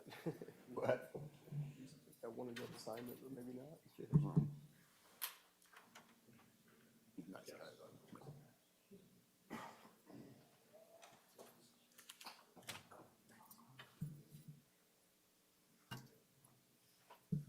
Do we need to put anything on the record? Put anything on the record prior to bringing in the jury? Not from the defense, Your Honor. Here and say that's all the questions I have. What? Be here and say that's all the questions I have. Yeah, keep him here. Yeah, no, me. Yeah, whatever you want to do. I don't have any more questions. Okay. No, you have to stay. He's good.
All rise.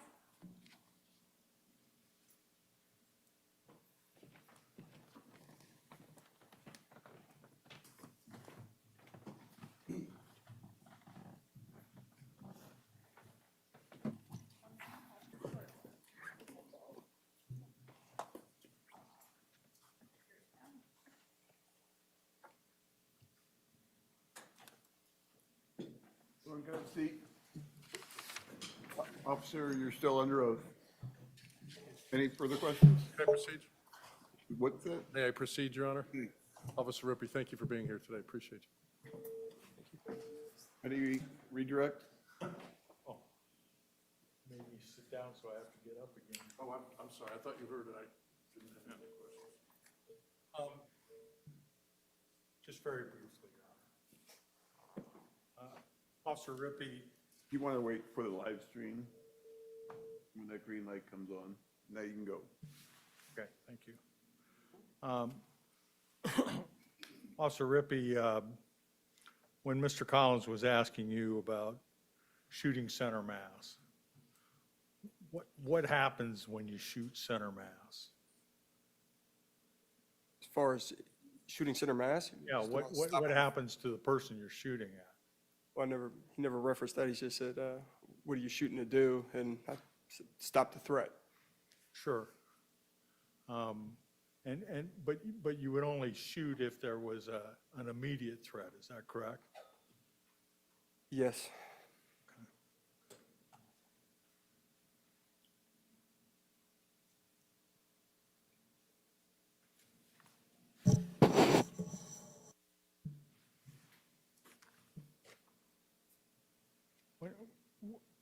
When you're going to stop the threat, do you immediately go to the most extreme level?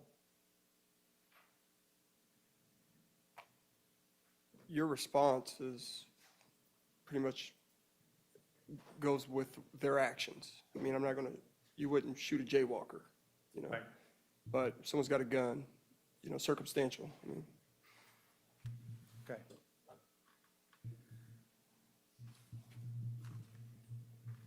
Thank you. All right, you can step down, officer. Oh, did you have a question? Just one. All right, I'm sorry. Trying to get you off the stand. oh, it's all right. Officer Rippey, If someone pointed a gun at you, would you use your force to stop that threat? Yes, sir. Just ask the question. Overruled. If someone pointed a gun at you, would you use deadly force to protect yourself and other people? Yes, sir. Thank you. All right, you can step down now.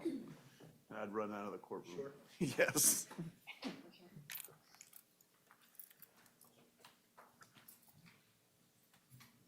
Any further witnesses on behalf of the state?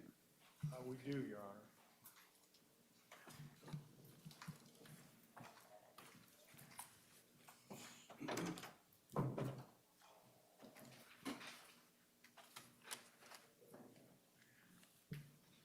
There's a little maze around here. Can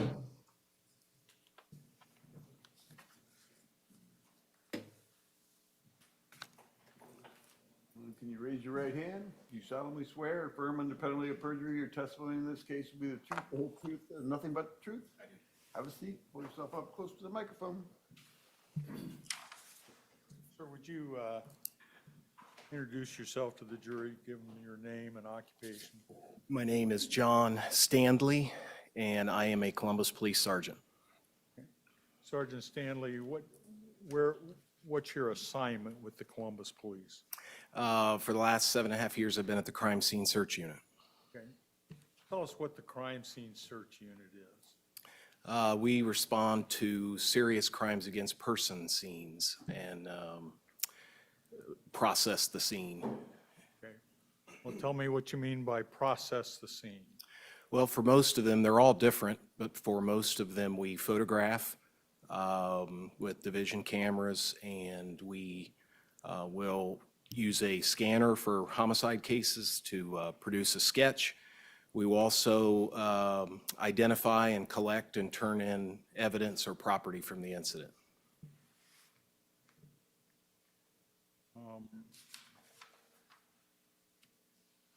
On December 4th, 2020, were you working in crime scene search unit?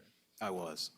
And were you directed to respond to a location of 3996 East States Place? Yes, And is that in the city of Columbus? it is. Is it in Franklin County? It is.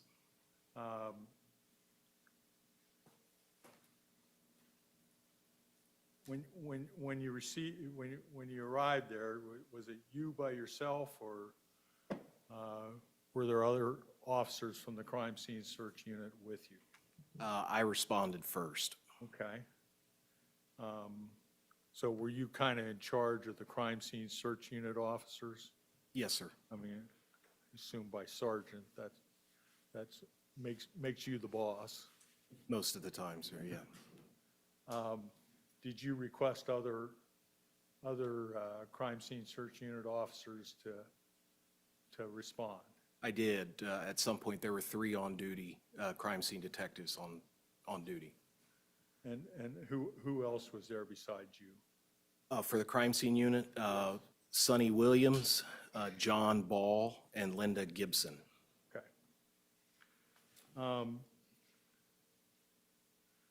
And kind of walk us through how this operates. You guys are called out to a crime scene. And what's the procedure? Do you guys just go in and start taking pictures, or what happens? In this instance, just like any other instance, I went out to meet with the scene lead detective, which was Tim Mounts that day, and Sergeant Eric Pilia. There was a lot of people in and around the mobile command bus. It's kind of like a camper, and it was parked north of the scene on Estates Place. So when I parked my car, I went inside the command bus to try and figure out who was in charge and so forth. And on that day, I learned Detective Mounts was the scene detective and requested to know what the basics were, what he knew, and I learned it was a law enforcement officer shooting. So I asked Detective Mounts to show me the entrance to the scene so I could tell my team to where to go and so forth. So we walked up to the edge of the fenced area on the side door of the house in question, and I just looked and saw there's glass, a lot of debris and so forth from an incident. I didn't want to step in any further until my team got there. So at that point, I made a phone call to the office and told the three of those folks to come to the scene. And upon, when you arrived, was the scene secured? It was. There was a number of officers there with scene tape up. I was going to say, explain to the ladies and gentlemen of the jury what we mean by the scene is secured. Well, we do a really good job of it, tape off using the crime scene orange and red tape to secure the whole general area. And cruisers will be at certain vantage points, pretty much in a circumference around every scene, and officers will be out, making sure that nobody's walking into the scene that doesn't belong there, and we keep as many people away from the scene as possible until we work it. Okay. So, and that's what happened that day. You get your team assembled, Correct. right? What was the first thing that you all did once you began processing the scene? Well, in this situation, I was also tasked with processing, so to speak, which I can explain later. Deputy Meade, who was the involved officer, I learned once I got there. So I instructed my team to meet with Detective Mounts, who was a scene lead and had the most up-to-date information. Since we get there towards the end of an ongoing situation, we rely on the scene lead mostly, and others if his team is there, but to rely on what are the facts, what is important at the scene, what do you know that we need to know. So when my team was en route, I told them to meet Detective Mounts because I knew I was personally going to be busy with processing inside the mobile command bus. Okay. So your team met with Detective Mounts, the scene detective, and you went to the mobile command bus for what purpose? To photograph Deputy Meade at some point, and there's other sergeants there that would assist me with record keeping on that and collect the involved firearm.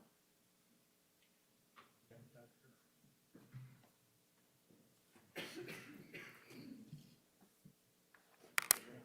you take that up? What's that word?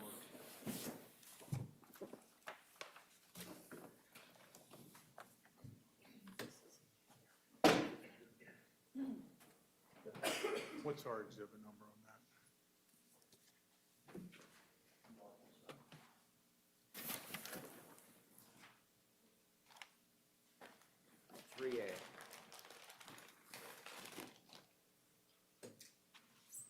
Okay, looking at State's Exhibit 3A, sorry, did you guys want to see that first?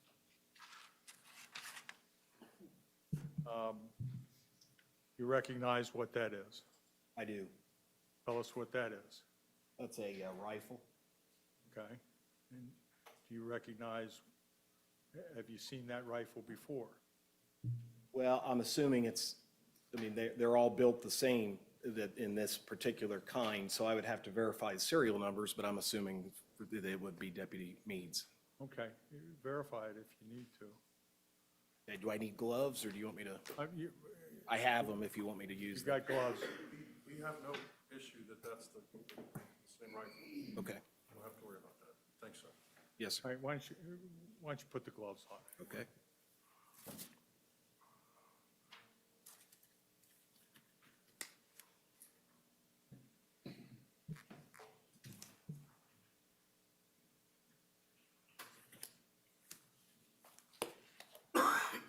And hold the rifle up for us. Don't hit Jill. I'm sorry, sir.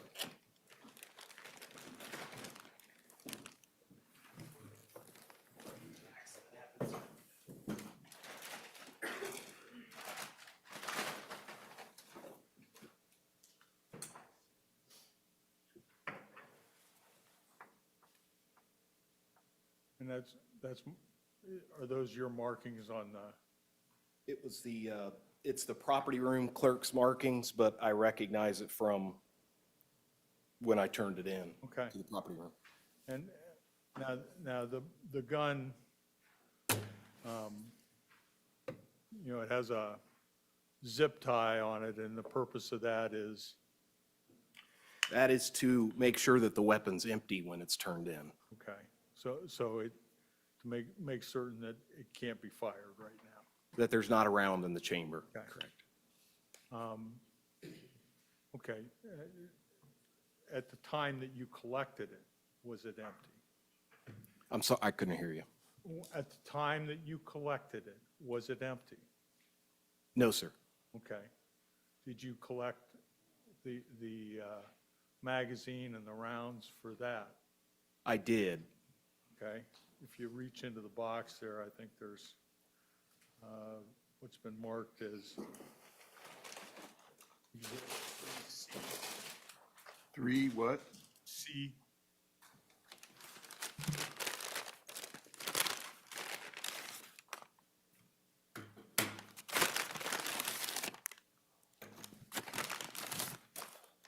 And do you recognize those items? I do. What are they? This is a magazine, a rifle magazine. These are bullets, rounds of ammunition. And I believe this was, I'd have to open it to make sure.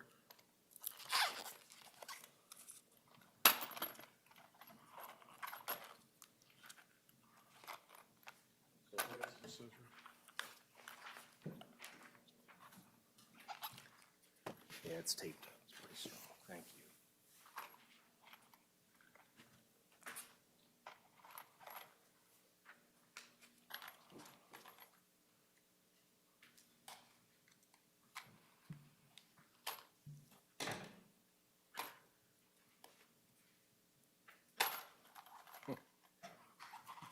Okay. And this little box is filled with spent casings, and it appears projectiles, which are spent bullets. And have you seen ammunition boxed up that way before? I have. And how does it get boxed up that way, if you know? At our property room, the clerks would do that as a separation type of technique. Okay. Were those, obviously those were fired. Would your laboratory have used those for test firing? That I'm not sure of. Okay. If you don't know, that's fine.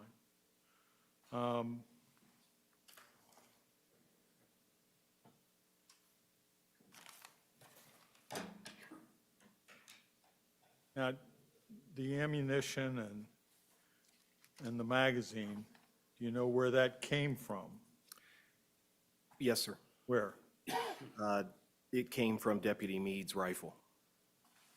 Okay. And did you take some photographs to preserve the condition of the firearm and the ammunition when you took possession of it? Yes. Okay.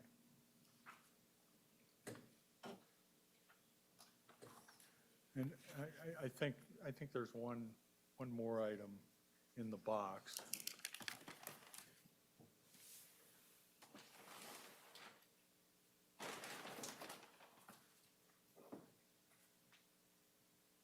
Should be, Just a bag here, but I don't see anything in it. And just papers.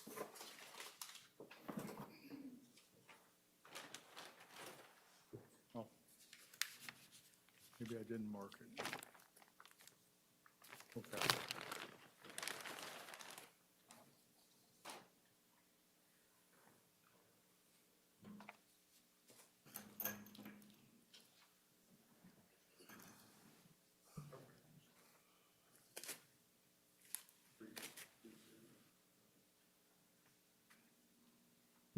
I'm going to show you what's been marked as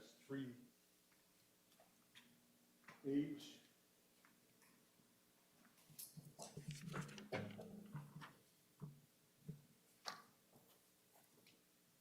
Three H through 3L. Put them right side up there. If you'd look through those, please.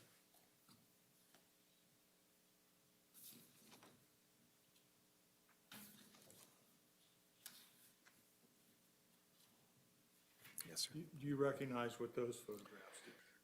Those are the photographs I took inside the command bus.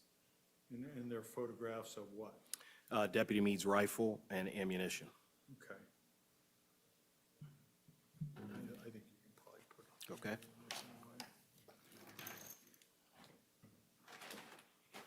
Just back of the box. Okay.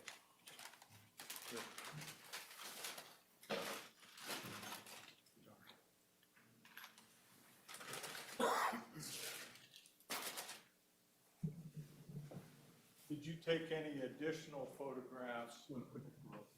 Thanks. Did you take any additional photographs in the command bus?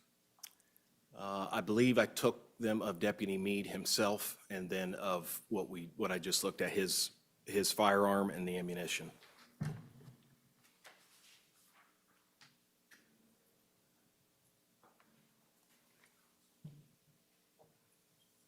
Let me show you what has been marked as 3F and 3G. Do you recognize those photographs? I do. And what are those photographs of? Deputy Meade, the front of his person and the backside. Okay, without his weapon, right? Correct. Okay. And that's the way he appeared to you that day? Correct. So this is a fair and accurate depiction of his appearance on December 4th, 2020. That's the way he presented himself to me on December Okay. 4th. Yes, sir.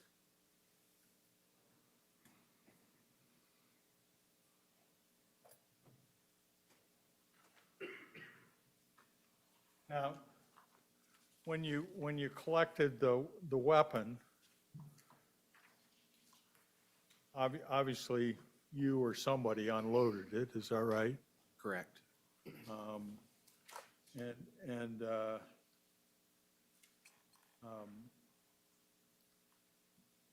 Do you complete like a form that documents what was in the weapon at the time? Correct.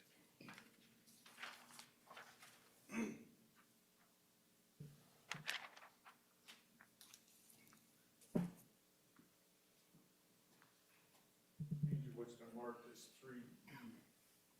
You recognize that form? I do. And what is that? That's a recovered firearm form. And that's a standard form that your department uses? Correct. And it may, I don't know whether it's a two-sided, but this one's a two-sided. The backside, what does that document? That documents where the ammunition was found in the magazine and in the weapon, the firearm itself, and then how many rounds there were. And how many rounds did you find? 23. Okay. And what was the capacity of the weapon? I believe the magazines have a capacity of 30 rounds. Okay. So you found 23 rounds. Did you find additionally at the scene spent shell casings? I did. You recall how many? 6. Okay, that equals 29. Were you able to clarify whether there was a missing round or if the firearm had not been fully loaded? I was not. Okay.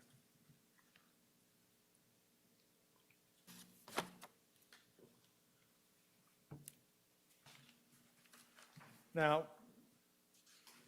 you're doing all this while your team's meeting with Detective Mounts. Once you got done with this, what did you and your team do relative to the scene of this incident? I began operating our 3D scanner because I was. sorry, your A what? 3D scanner. And I operated that on the outside of the scene while my team was inside the residence Okay. doing their assigned jobs. And what does the 3D scanner do?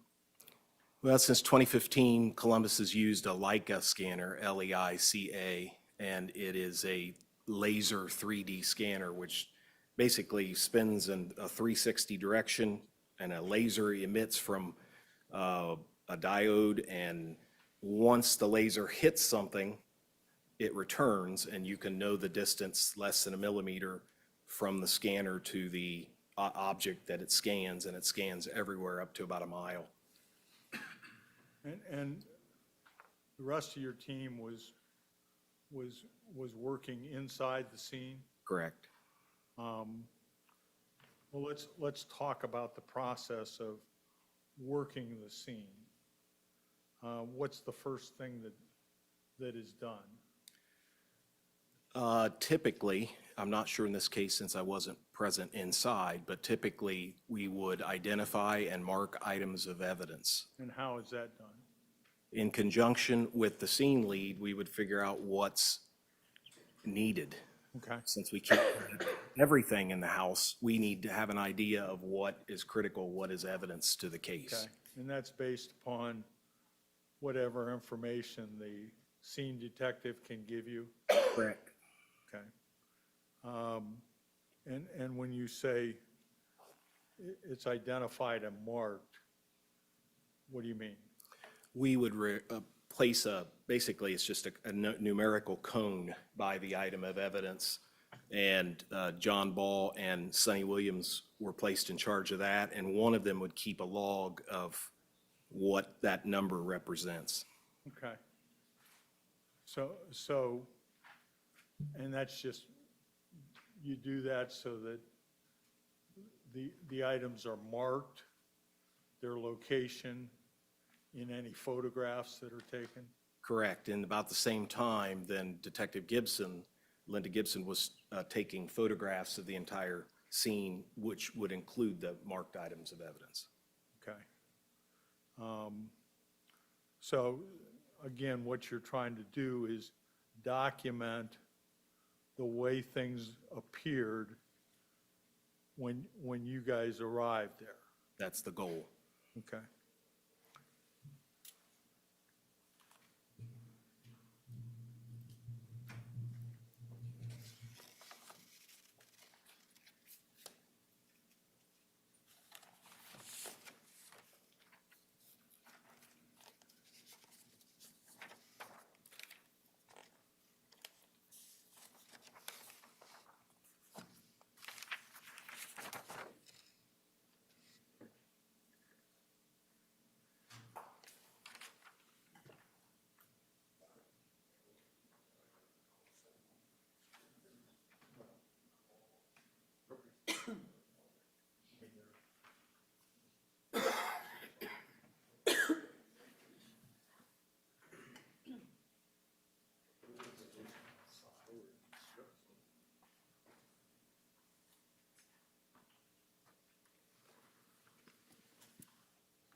All right, I'm going to put a stack in front of you here. Let's start with I can't read my own writing, 2XXX. You recognize what that is? That is a computerized sketch of the scene. Okay, so that just depicts the overall scene, showing the house, or at least the pertinent parts of the house are in the sketch, and the yard and Estates Place and Case Road, is that right? Correct. And then down below, you have what's labeled as evidence legend. What is that? That depicts where each of the items of evidence were at. Okay. So, and I'm assuming that's not generated on the site there? No, no, sir. Okay. That's done back at your office? Correct. Okay. Now, State's Exhibit 2P through 2UUU. If you look through those.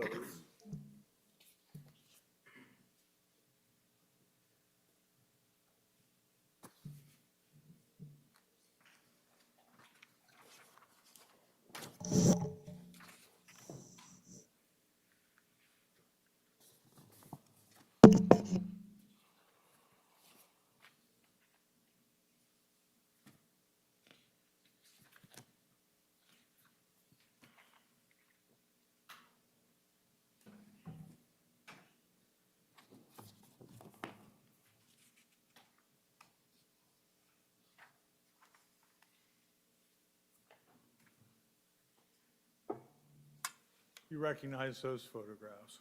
I do. What are those? These are the photographs that Detective Gibson took. Okay. And do they fairly and accurately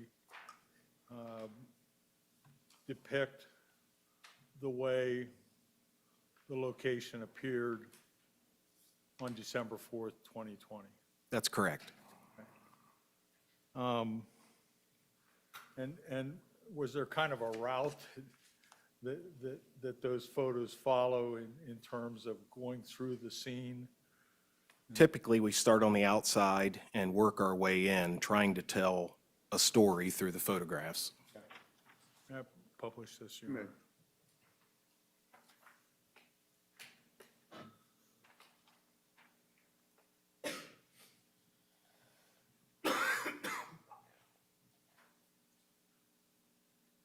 do I make it? Afraid of this. Pardon me? Oh, the wheel on top?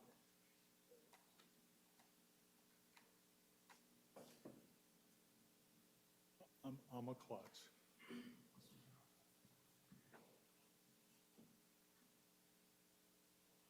Okay.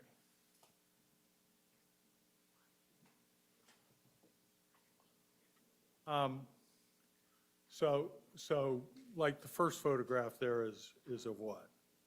That's the scene sketch. No, the first, I'm sorry, 2P, the photograph you have in front of you. 2P is an identifier of the intersection there. So it says Estates Place, which goes northbound, and Case Road, which I believe goes east and west. So this is it's a picture of the street sign that sits Correct. there. Okay. And then the next photograph is what? Of the house numbers in front. So it's a picture of the actual address on the house? Correct. Okay. So that, that's kind of the direction you all are heading. You're starting out at the corner. I believe so. Now, in the sketch, what is B? That is the vehicle that was operated by Deputy Meade. Okay. What is A? I believe that was the vehicle that Mr. Goodson was in. And are there a series of photographs in that stack I gave you depicting those vehicles and their location, proximity to the house? Correct. Okay.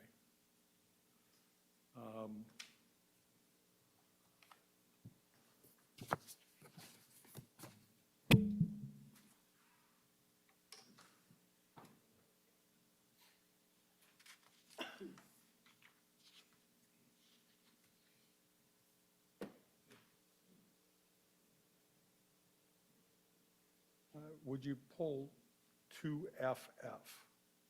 Okay. Okay, and what does that photograph depict? That would be a northeast angle of the front of the house, I believe. So that would be taken like somewhere around in here, shooting this way? Correct. Okay.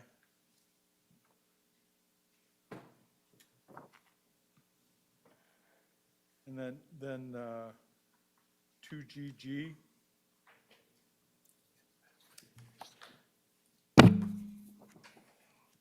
Yes, sir. And what does that depict? That is an easterly shot of the gate and gate opening to the side of the house. So that would be looking this way, Correct. but still outside of the gated area? Yes, sir. Okay.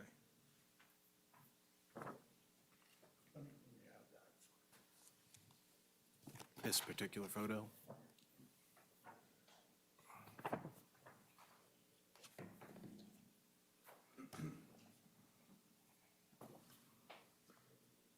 I published this, Your Honor. This is State's Exhibit 2G. And there are a whole bunch of, cones up here. And those cones are marking what? Spent casings. Okay. And then 2AA is a 2HH, I'm sorry. That's a closer view there, is that correct? Correct, just different angle, closer. But again, your detectives have marked the location of various spent shell casings, is that correct? Yes, sir. Okay.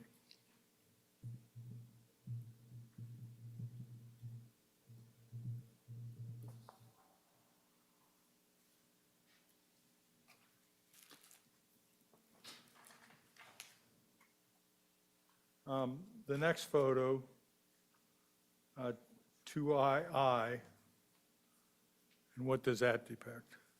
That is, depicts evidence cone number 1, which is marked 1 of the spent casings. And again,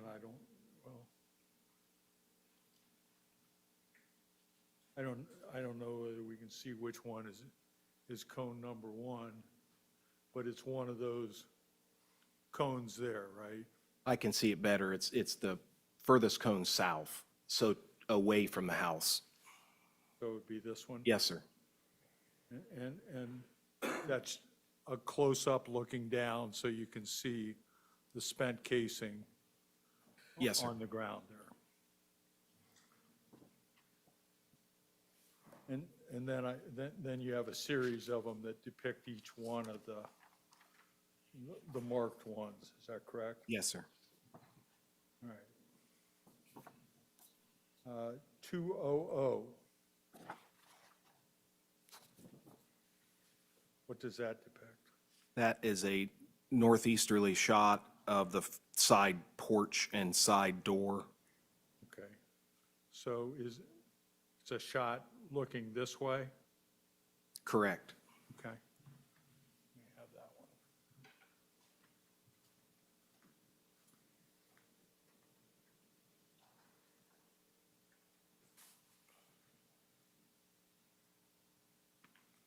I published this, Your Honor. You may.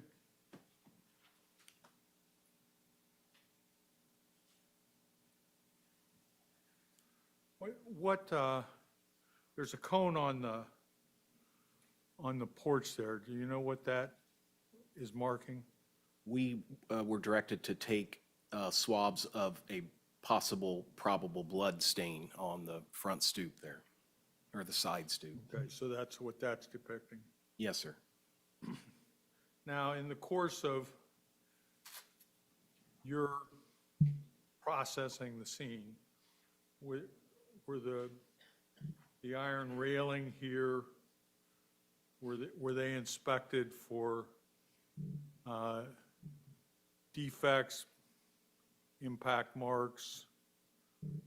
I did at the end of the processing before we left, yes, sir. You find any damage? I did not.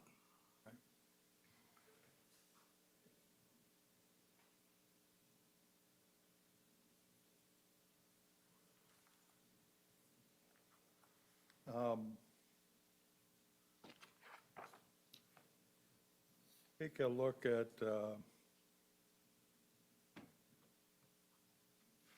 2PP. And what is that one depicting?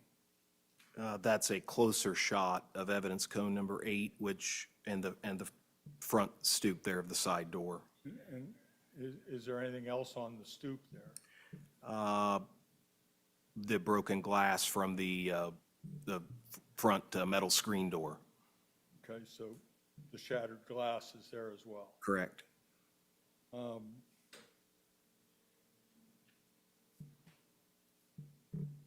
And 2QQ.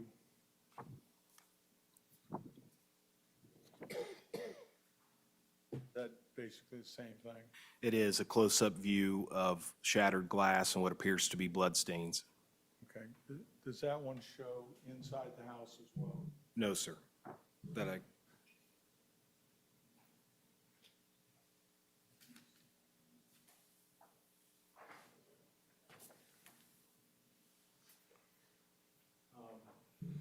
Right, the next photo, which is 2RR, yes, sir. what does that depict? That is a close-up of the actual metal screen door. Okay. And other than the glass no longer being in it, does it appear damaged in any other way? Yes, sir. It has 3 holes near the center or in the mesh, the metal mesh, and a possible indentation on the bottom frame of that door.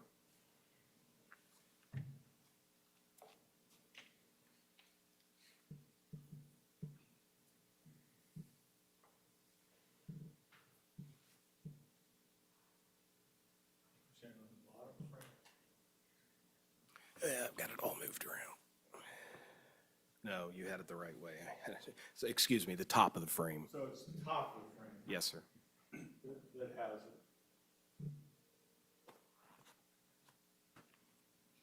I publish this. You may.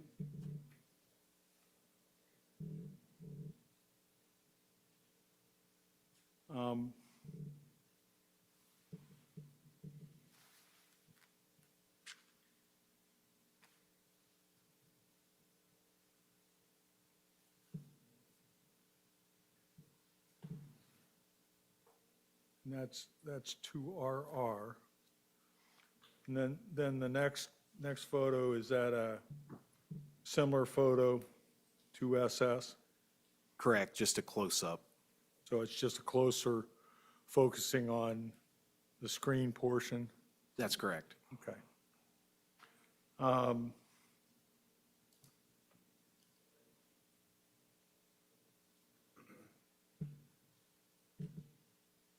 Pull up 2TT. I have it. And what's that depicting? That's what the storm door completely, metal screen door is completely open, and it shows the threshold of the side door with the inside portion just inside on the floor with shattered glass and probable blood stains. Okay. And the 2UU, is that a closer version of the threshold? Correct. Let's go to the next photograph. And what's that a photograph of? If you're referring to VV, that is the kitchen. Okay.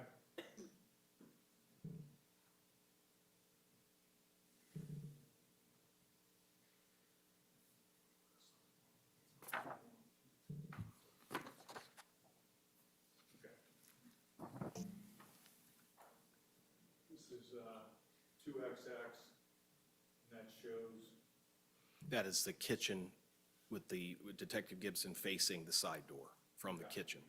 looking out. Correct. So Detective Gibson is standing somewhere in the vicinity of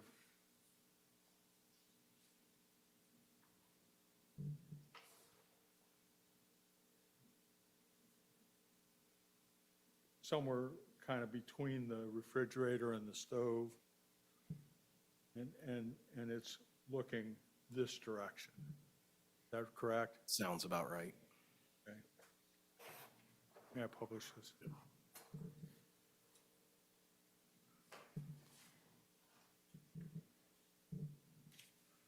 Okay, the next photo in the stack there.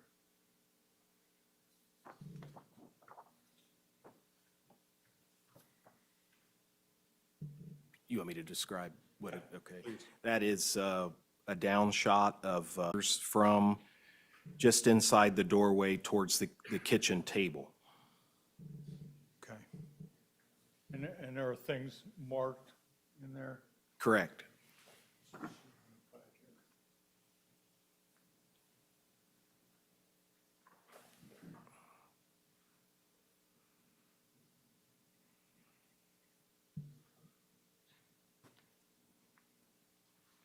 May I publish this, Your Honor? Yes.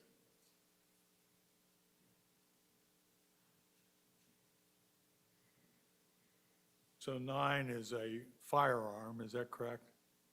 It appears so, yes, sir. Okay. And what, 11, what's that appear to be? I wasn't in there when this was placed, so I'd have to look at the evidence log. Okay, well, we'll get that elsewhere. Okay.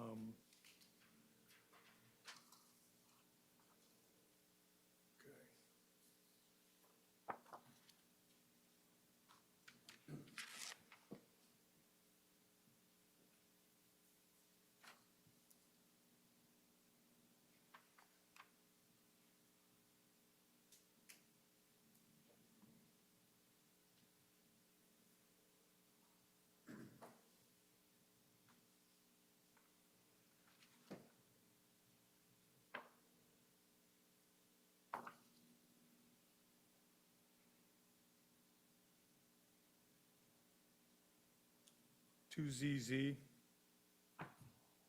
Yes, sir. what is that? That is I believe it's a southwesterly view of the kitchen table. Okay. And then,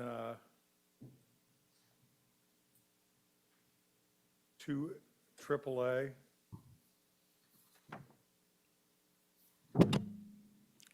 I go.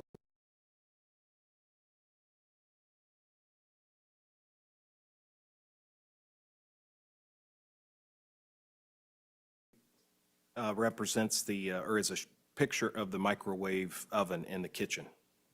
okay. And was there a reason that photos were taken of the microwave? Evidence marker 13 is on top. Again, I'd have to refer to, I'm assuming it's to mark the hole in the top of the microwave oven. Okay.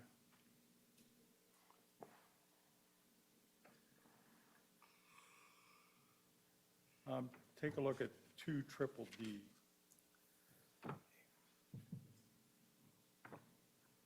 Okay. And you recognize what that is? That appears to be a projectile, a bullet projectile. And it's on the floor, Correct, kitchen floor.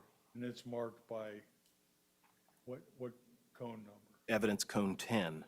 Okay.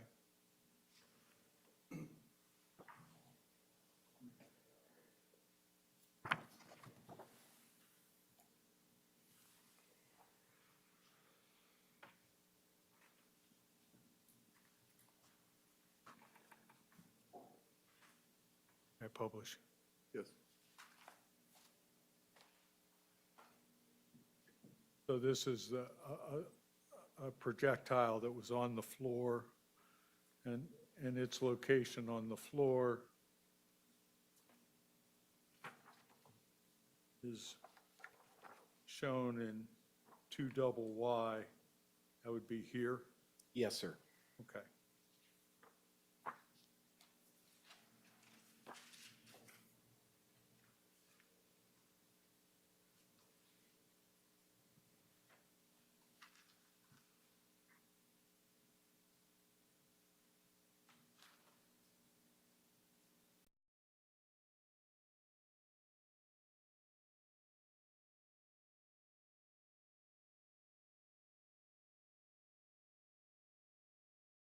Appears to be a close-up of the hole in the top of the microwave, and it's marked by evidence cone 13.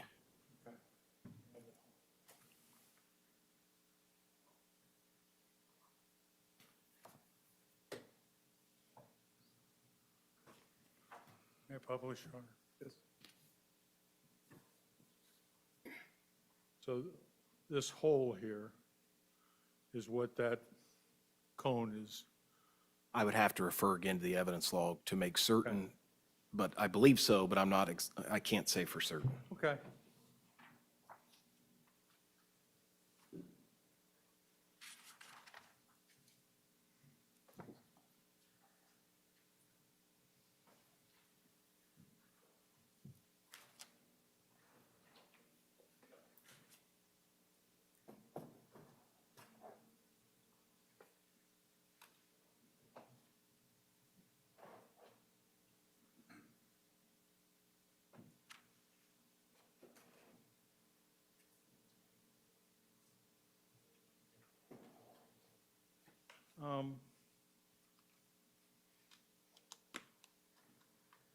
Two KK. Move to that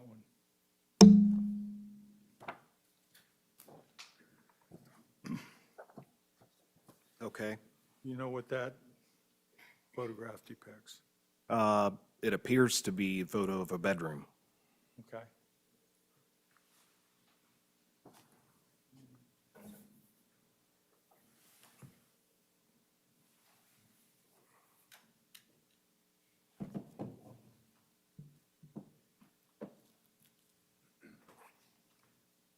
May I publish?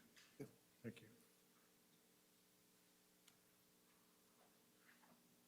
Now, if you know, is this still the kitchen here, or the entry into the kitchen? I don't know. Okay. Go another route.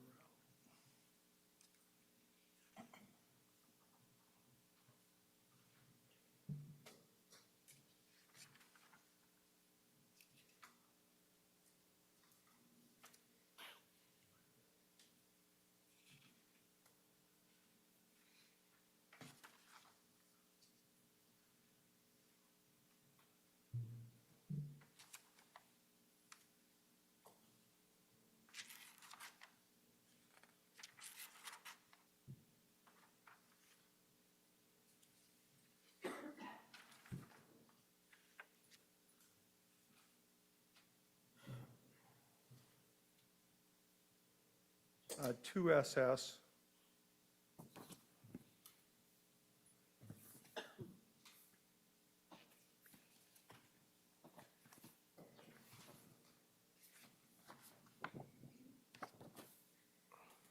Okay. You recognize what that photo depicts? I do. And what is that? It appears to be in the kitchen and a projectile sticking out of the wall near a picture. Okay. And 2TT, Yes, sir. what does that depict? That's a hole in the top of the kitchen wall. Do you know how that got there? I put it there.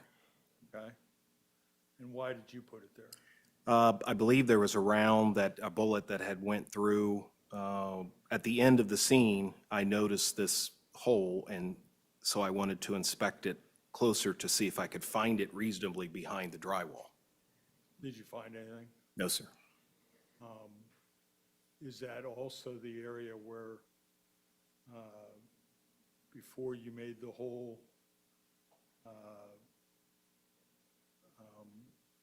that the previous photo shows? Previous photo you looked at? The projectile, I lost my place here. It could be, I'm just not sure Okay, this time. all right. Well, let's put them up anyway. Thank you. Both of them.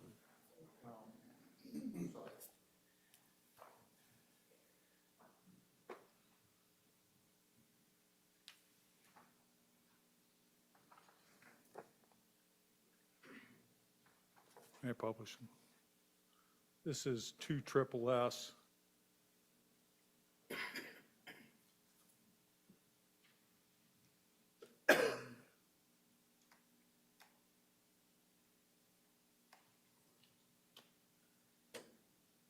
That's the projectile, is that correct? I believe so. Okay.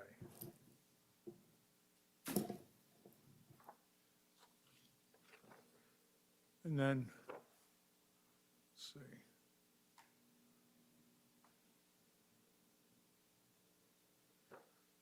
Then 2 triple T, that's the hole in the wall, Correct. okay? But you don't know from your recollection today whether that hole in the wall is in the location where the projectile was in the wall. It sounds reasonable, but I can't remember exactly. Okay.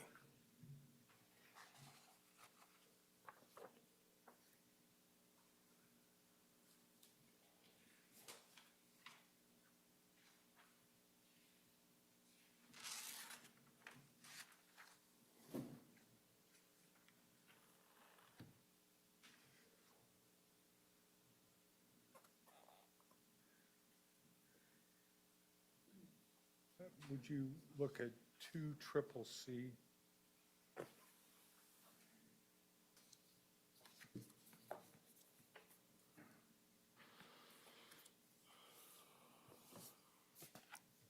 Okay, sir. And what's that depicting? Evidence marker 9, it's a handgun. Okay. Is that located on the floor of the kitchen? Yes, sir.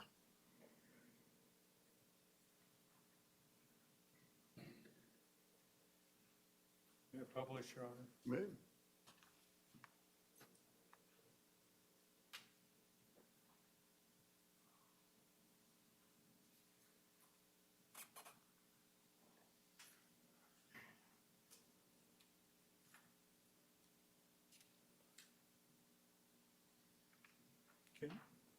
Can you see the safety on that gun?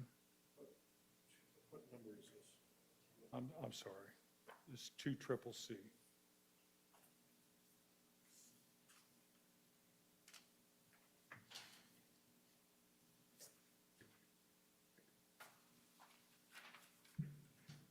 Can you see the safety on that gun? I believe so. Is this the safety right here? No, I believe the safety is the small circle, if I'm looking at it. Sorry.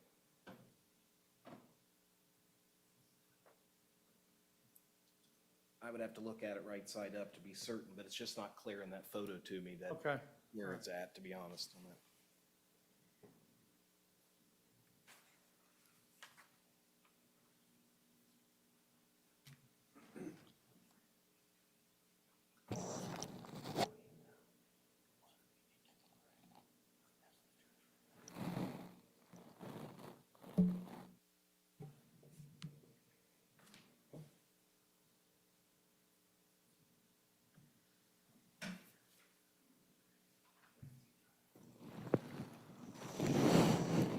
You may.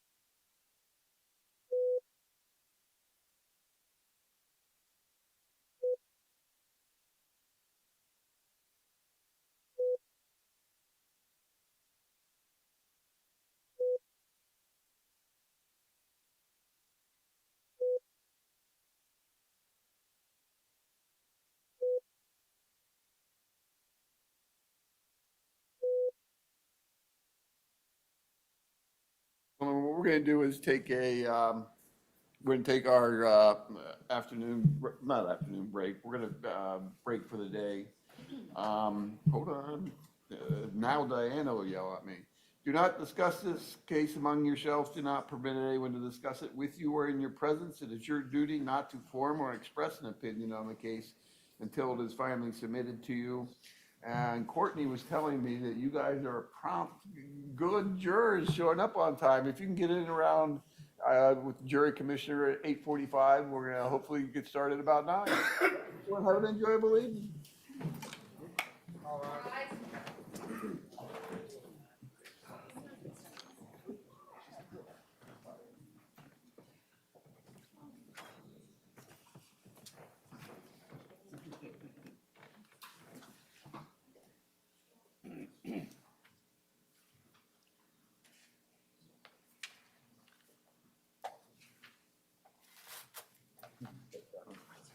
Just keep everything. Yeah, let the prosecutor clean it up. All right. Do you guys get started at 9? With your permission, can you guys maybe tell us who you're calling tomorrow, so we can bring that stuff?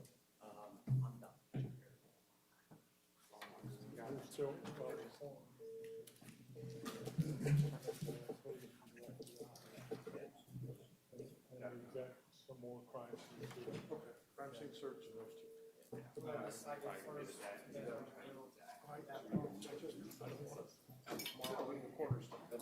So how won't we determine that?